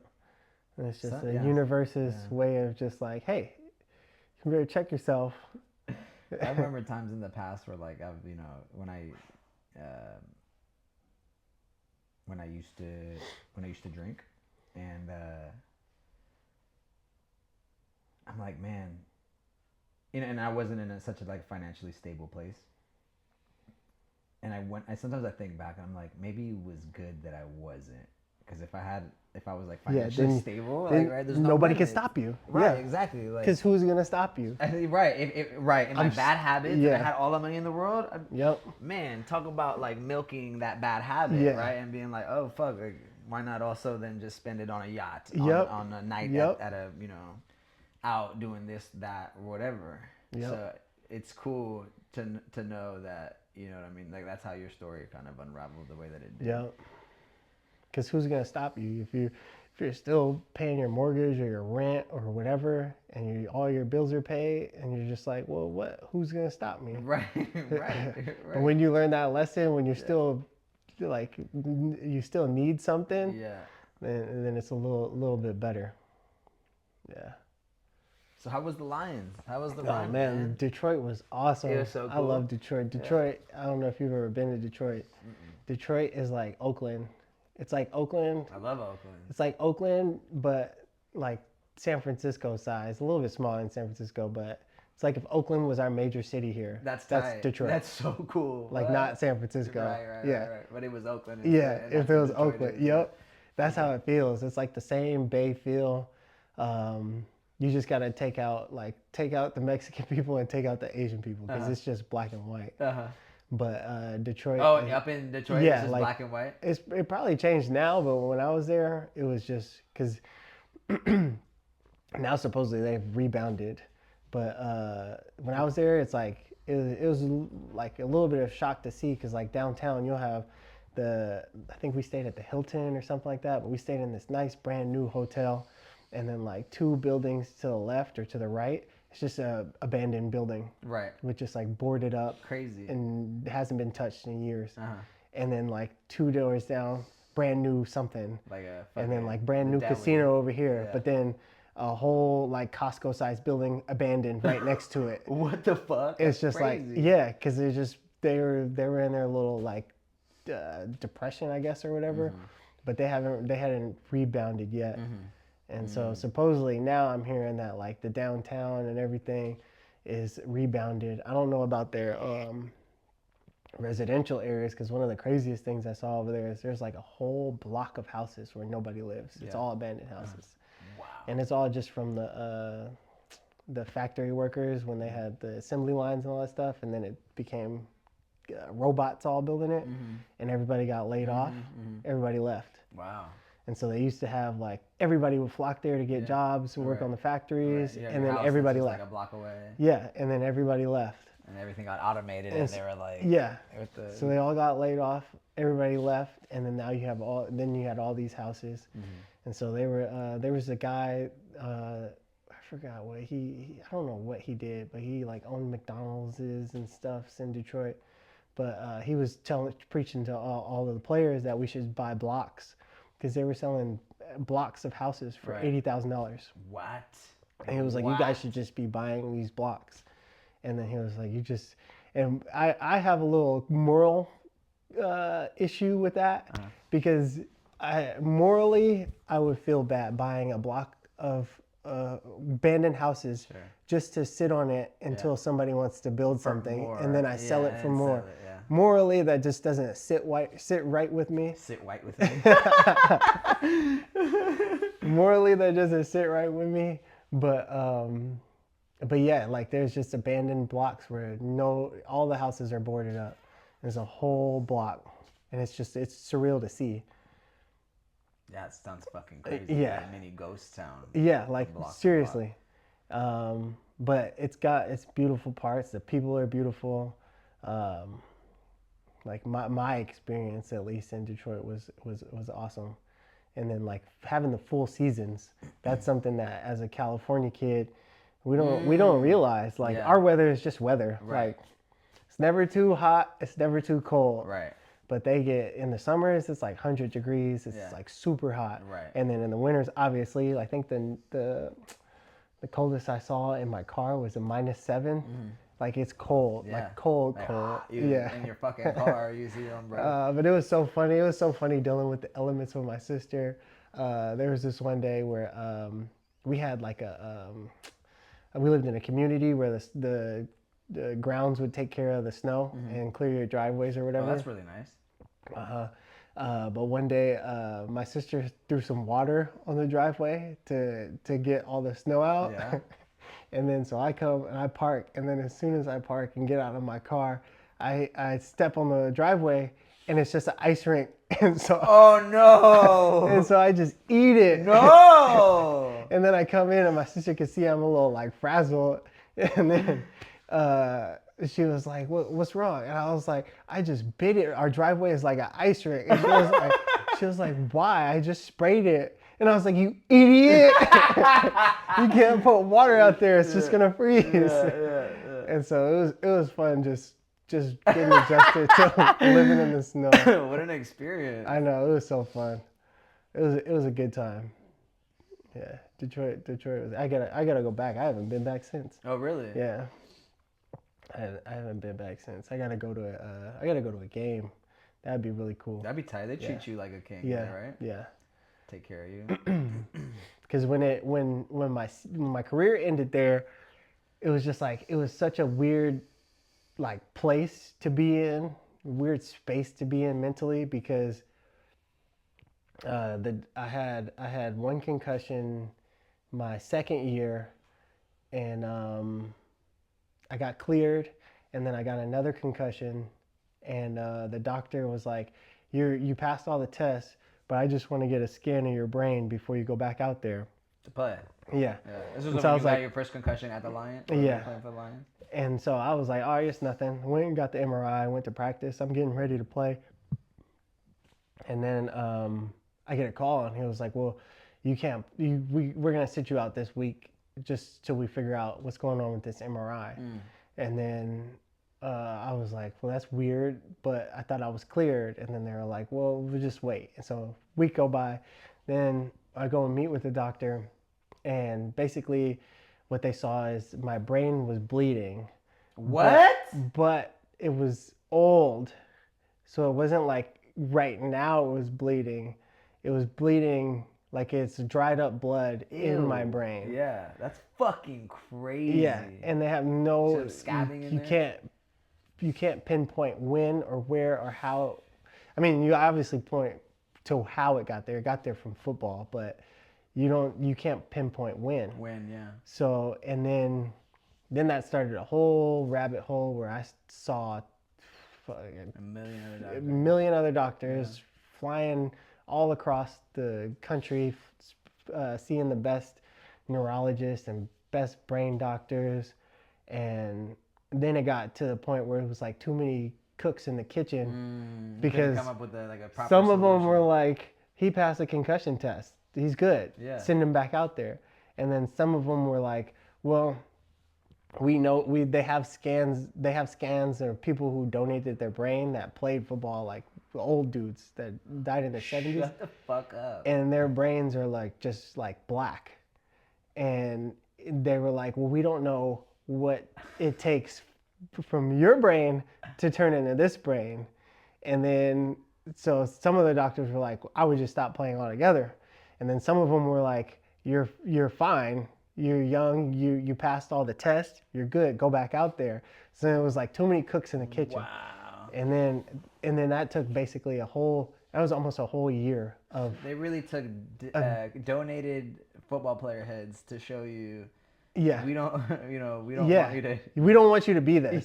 Because it's crazy. Because obviously, like, they can't say, like, give specific people's information. But they're like, there's dudes that are like in their 60s that like can't find their house when they leave. Like they don't remember their wife's names. Yeah. They don't remember their kids' names. Right. And all this kind of stuff. And then, but then there's also science is always like with data because they're like, well, you don't know if it's because of football. You don't like, what do we do with all this information? Yeah. And how do we exactly track what's from what? Yeah. And then the one doctor that I ended up like vibing with the best, he was just like, basically like, he was like, bro, if it was your ankle, if it was your knee, if it was like anything where you have another one, go ahead. But he was like, you only got one brain. And if your brain goes bad, your whole life is done.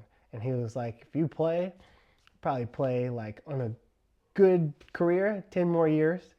And he was like, but in a good life, you still got, 40 more years? He was like, you really want to risk those 10 years for the rest of that 40? Yeah. And he was like, if I were you, mm-mm.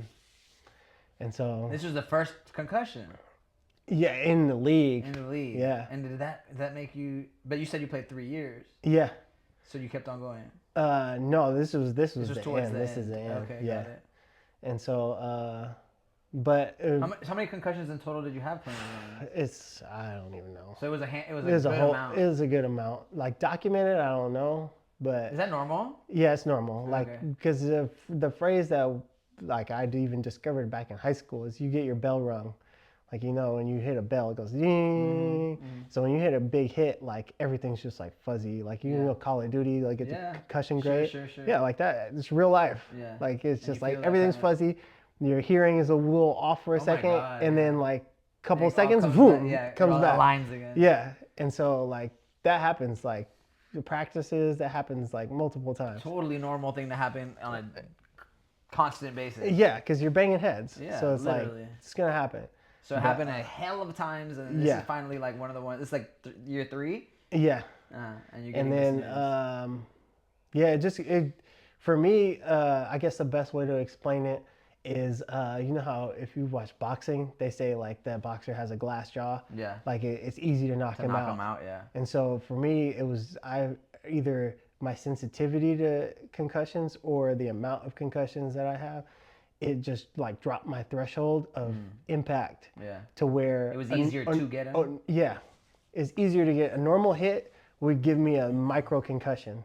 And then the dangerous thing about concussions is if you have a micro one, now it just compounds. So like if you get hit again, then now that micro one turns into this, and then you get hit again in the same game, and then boom, now you have a real one. Yeah. Time, yeah. And so more prone to and so I was just really prone to getting my bell rung, and so like a normal hit, I'd be like, damn, my hit like. My shit got rocked. Yeah. Like, that shouldn't have rocked me that much. I know. And so, at the end of the day, it was just like, that was a decision I had to make for my future. Did you have your baby then? No. You still were? I was just jaw. Just jaw. Yeah. And I was in the best shape of my life, and at the time I was, I was like 23, 24. Wow. So it's like I was right at my like prime. Yeah. And it was like nothing hurt, nothing. I could do everything. Like it was. How did it feel? Did you feel like you're like, fuck? Yeah, it was like it sucked. It's a weird like way to go, because like if it was a knee, like you could try to run and try to cut and be like, that hurts. Like but like nothing hurt, nothing was anything. God, so it's like, wow. Yeah. Like, yeah, what a pain in the I dick, know. right? So it was like, it was an ailment in my feet, in my body. It was like everything was fine. So it was like, it was a tough pill to swallow. But props to you, bro. But I was like, I didn't feel like risking like the rest of your life. Yeah, the rest of my life for it. But then a little devil on my shoulder was like, I ended up asking the doctor one day, I was like, what if it's too late already? Like, what if I'm already down that path? Like, there's nothing we can do. I'm already like at 50. At 50, like I'm not going to remember nothing. Like, what if we're already there? Then I'll just go play, because it's like, what? Like, answer me this, doctor. It's already done. Yeah. And so the little devil on my shoulder was like, bro, it might be already done for you. Might as well have fun. Right. Give it all you got. But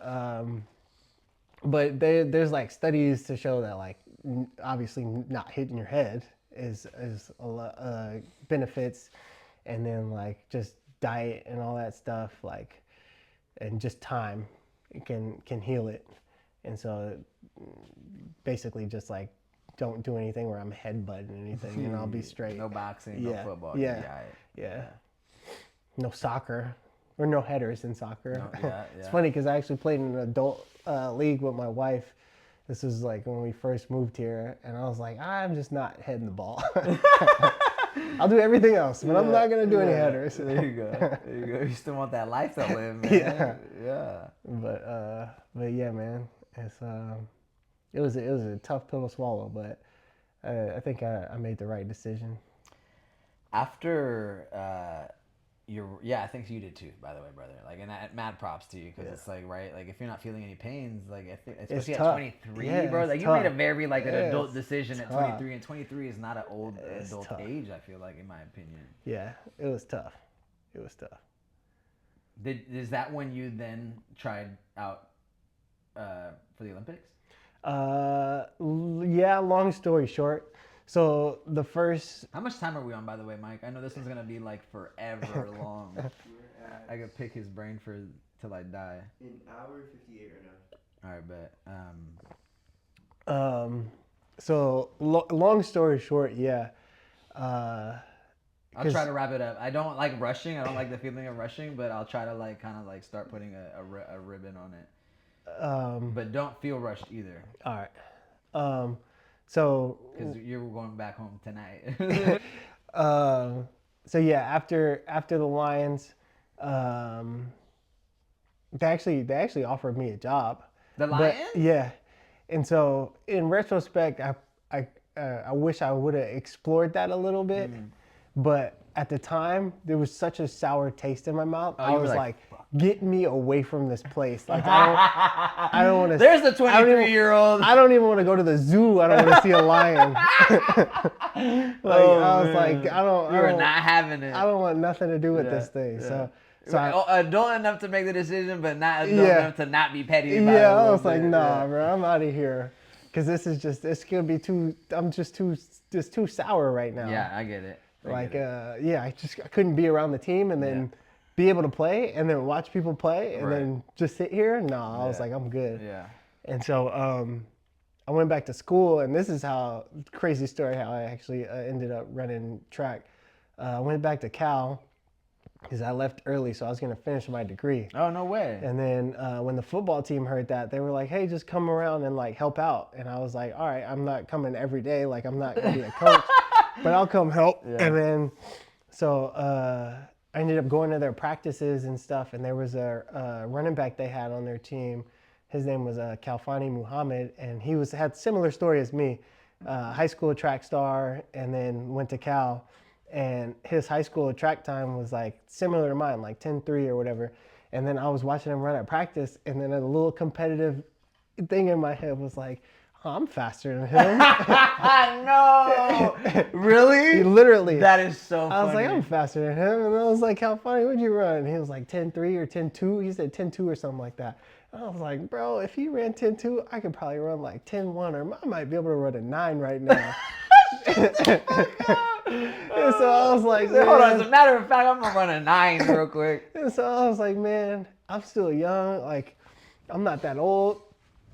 Like, you really weren't, though. You're like 20-something. Yeah. And then I was like... How old was old boy? Like 19, 20? Yeah, because he was just in college. And so I was like, the same track coach that I was... when I was there, it was still the same track coach when I was at Cal. And so I went down to the track, and I was like, let me just... can I use the track? And just like... And he was like, what are you doing? And I was like, I don't know. I'm probably just going to work out and then just jump in a meet and see what I can do. Mm-hmm. And then... So I started working out with the track team and going to the football practices and stuff. And then one of my friends, her name is Milena, she was like, are you trying to run pro? And then I was like, I don't know. I'm just trying to maybe. And she was like, if you want to run pro, I have a bunch of friends in Arizona who run on a pro track team. And then she was like, it's just like all professional track athletes and they just train out there. Maybe. And then I was like, she sent me the information and then I looked it up and then I ended up, I think I shot them an email or gave them a call. And then they were like, just come out here for a week and see what you like about it or whatever. And then I went out there for a week and just saw them practice. And then I don't even think I jumped into practice yet. But then I was like, oh, if I'm going to try this, like, this is where I need to go. Like, it was just like state-of-the-art massage therapists. Like, you got guys who really run 9 seconds training here every day. And so I was like, I'm not going to, like, do anything serious, just winging it at Cal's track. Let me go get a real coach and everything. Yeah. And then... Time out, did you ever race Homeboy? No, I didn't. But I love But he just gave me the idea. The competitiveness kind of like sparked this idea to get back into running. Because he was the speedster on their team. And I was like, he ain't fast. And then, so then talked to my family, and then my dad was like, oh yeah, just go for it. What do you got to lose? Right. And then moved out to Arizona. God damn it, you love your dad. Yeah, moved out to Arizona in 2014.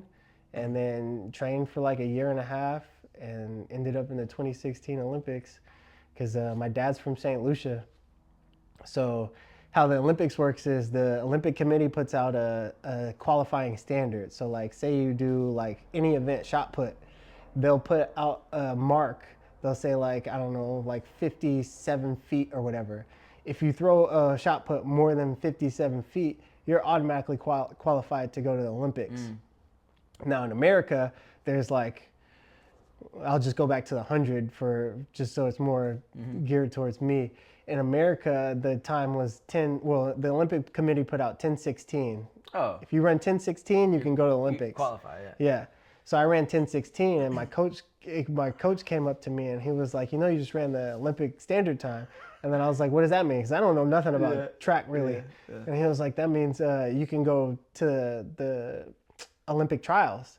Because in America, there's like 100 people that run under 10:16. So now you have to go. Yeah, you have to go compete against them to find the best 4. Yeah. And then America sends the best 4. Yeah. And then, so I was like on that path basically. And then just through like casual conversation, my coach found out that my dad was from St. Lucia. And then he came to me after practice one day. He was like, what are you doing? And I was like, what are you talking about? And he was like, you didn't tell me your dad's from St. Lucia? And then I was like, yeah, what does that matter? He was like, you dummy. He was like, you want to go to the U.S. trials in Oregon or you want to go to the Olympics? And then I was like, how does that work? He was like, if your dad was born there, you're a citizen, naturally a citizen. So he was like, all you have to do is just let them know, and then you can represent them in the Olympics. Yeah. And then he was like, or you can go to the Olympic trials, because the Olympic trials is a really lit track meet too.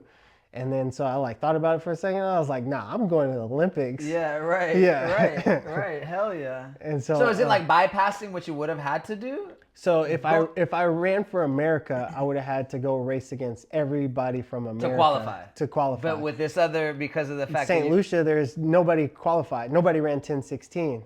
Okay, no way. Yeah. So like, if you really from St. Lucia. From St. Lucia. Yeah, but you did. But I did. I mean, so then you don't have to compete I don't with have these to other compete. stupid folks to qualify. You could just go. And so, I love it. And I didn't know that either. But if you look at the Olympics, like, it doesn't matter. I mean, at least for sprinters, for sprinting, all the people who sprint in the Olympics are all like really from America. Some of them grew up in other countries, but they all went to college like over here for the most part. Even if they're representing like Jamaica or some shit. And then because of the same story, like there's only 4 male sprinters that can go here for the 100. Right. And so if you have ties to any other country, instead of trying to, if you're not going to make that 4, which is still like hard. Like, I mean, out of 100 folks, you gotta be top 4. That's crazy. Yeah. So then a lot of people, like a lot of the Canadians, like went to colleges here. Like a lot of the people are in America that sprint, that represent all those other countries, and except for Jamaica. Jamaica does their own thing. So can I ask, was it more of like a convenience thing to do that? It was more of an experience because, I mean, I only ran 10:16. Yeah. Like, I didn't think I was gonna get a medal. Got it. I didn't think I was gonna come out of, if I ran for America, I didn't think I was gonna make it to the Olympics. Yeah. So it was like, do you want to experience the Olympics or do you want to experience the U.S. trials? Because both of those are both like amazing, but obviously Olympics is 10 times more amazing. You can say I'm an Olympian by going. Yep. Yeah. And so it was like, which meet do you want to run in? Yeah. And so I obvious choice. Yeah. Choose the Olympics over Oregon. choose Brazil over Oregon. But yeah, like who's mad at Brazil? Right. Yeah.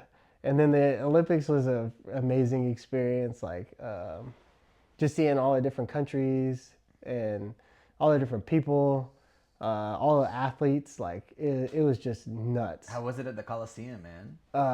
And what did you run? Did you just run the 100? I just ran the 100. Okay. Just ran the 100.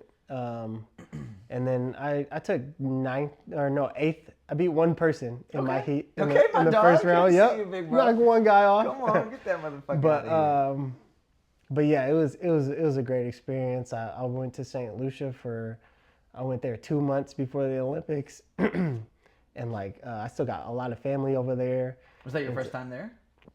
First time in a long time. I went when I first got drafted. Me and my family went, and then I went as a kid. So first time in a long time. But it was really cool. I ran in the Caribbean track little meet circuit. Oh, how cool. Yeah. But then it was also funny because St. Lucia was kind of hating on me on the low because I was American. Oh, yeah? So they kind of pushed back a little bit when I wanted to represent them, which was funny. What's that like? Like at the office, they're just talking about like, nuh-uh. Yeah, because they were like, wait, prove that your dad's from here. And I was like, well, here's his birth certificate. And then they were like, well, we got to do some things and like check it out kind of thing. And I was like, wait, do y'all want me to go or no? But they were kind of push backy. That's interesting. But but overall, it was a good experience. And I only said that because I went on the Caribbean little track meet circuit, and I couldn't represent St. Lucia in there because they didn't want to put me on the team yet.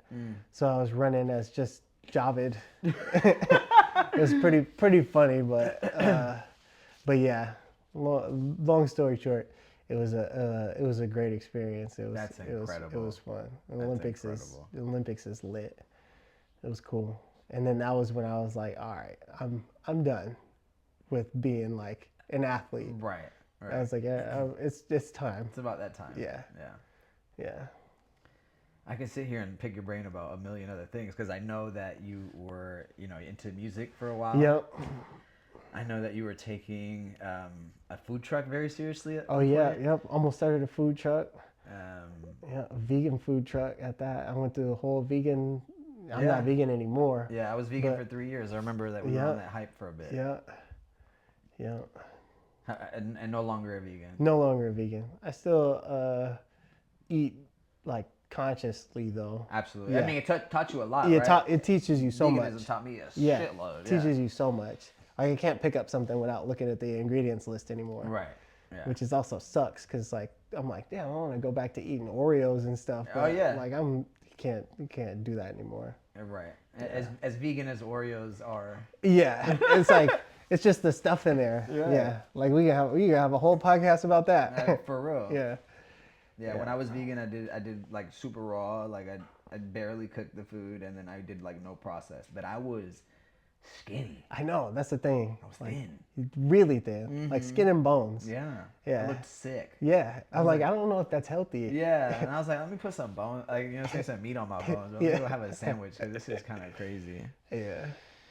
But yeah, to your point, I learned a lot, and I'm happy with where I'm at now in terms of like balance. It's all balance. Yeah. Like too much of anything is bad. Even that. So like too much vegan is bad. Like I would walk around with like leather shoes and like shit. You know what I'm saying? Oh, like I eat vegan. I had like the leather boots, like the people, and people would get on you. Oh yeah. Yeah, they would judge you. Community, yeah, they would judge you. How about exactly. Yeah. How about your belt? Yeah. What's your belt? I was like, oh shit. Like, this is really like bro, calm down. Yeah. So how was the food truck stuff? I mean, it was vegan, so it was gonna be chicken sandwiches. Okay. So I wanted to, like people go crazy for chicken sandwiches, so I wanted to bring a vegan one, and I ended up working 2 shifts at the Butcher's Son. That's exactly what I was about to say just now. I was like, I know you had a shift that you were working at the Butcher's Son for a bit. Yeah, that's kind of like where the idea came from. Yeah, so the idea was already brewing, but then I was like, I don't know what I'm doing. So then it was more like it was like research, and my friend Mike, who's a good business dude, he taught me this philosophy. He was like, if you want to research something, instead of paying, because I was like, should I go to like a culinary school or something? He was like, instead of going to culinary school, just go get a job. Then they'll pay you to learn how to cook. Literally. And then so he was like, anything you want to learn, just go get that job. And then they pay you to learn it instead of going to school to learn it. And I was like, oh, that's smart. I love having these podcasts because y'all be dropping game on me. Yeah.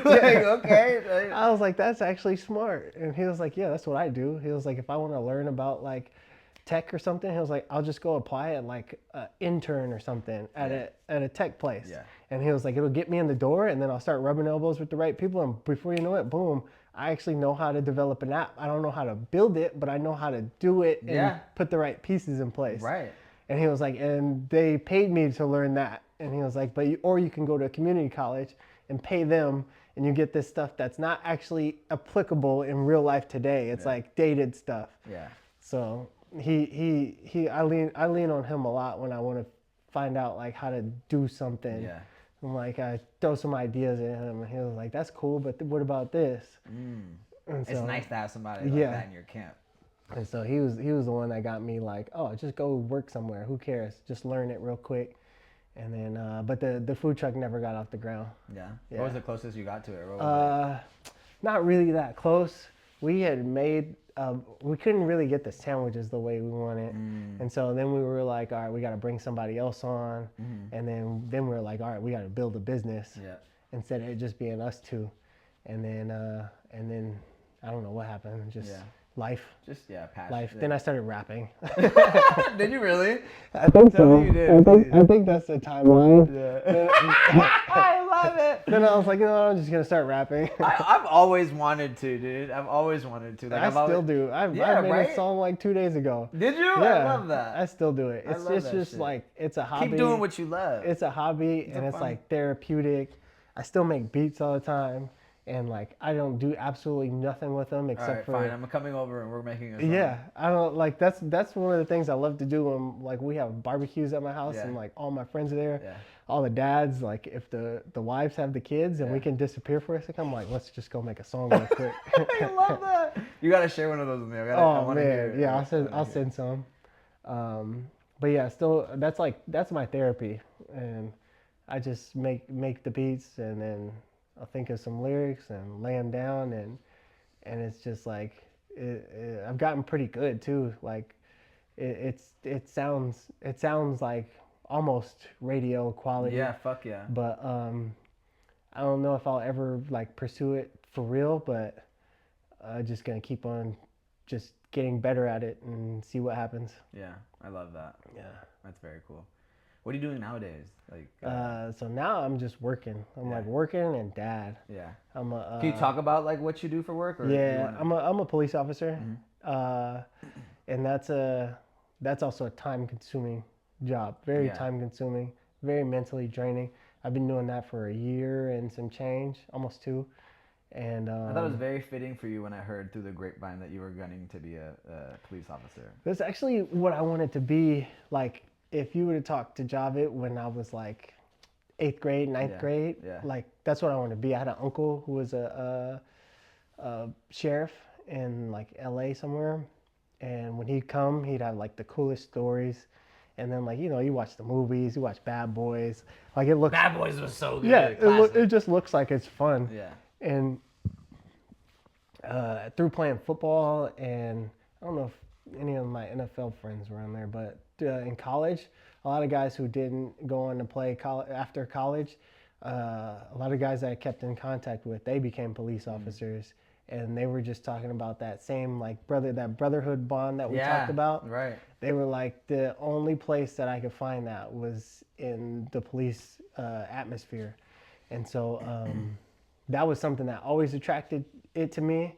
And I didn't really get pushed to jump to that level until I had my first daughter. And then I was like, oh, I need something steady, need healthcare, and the biggest thing was, like, I know my daughter knows I played football, but she's 4 years old, but it's like she can't witness me do it.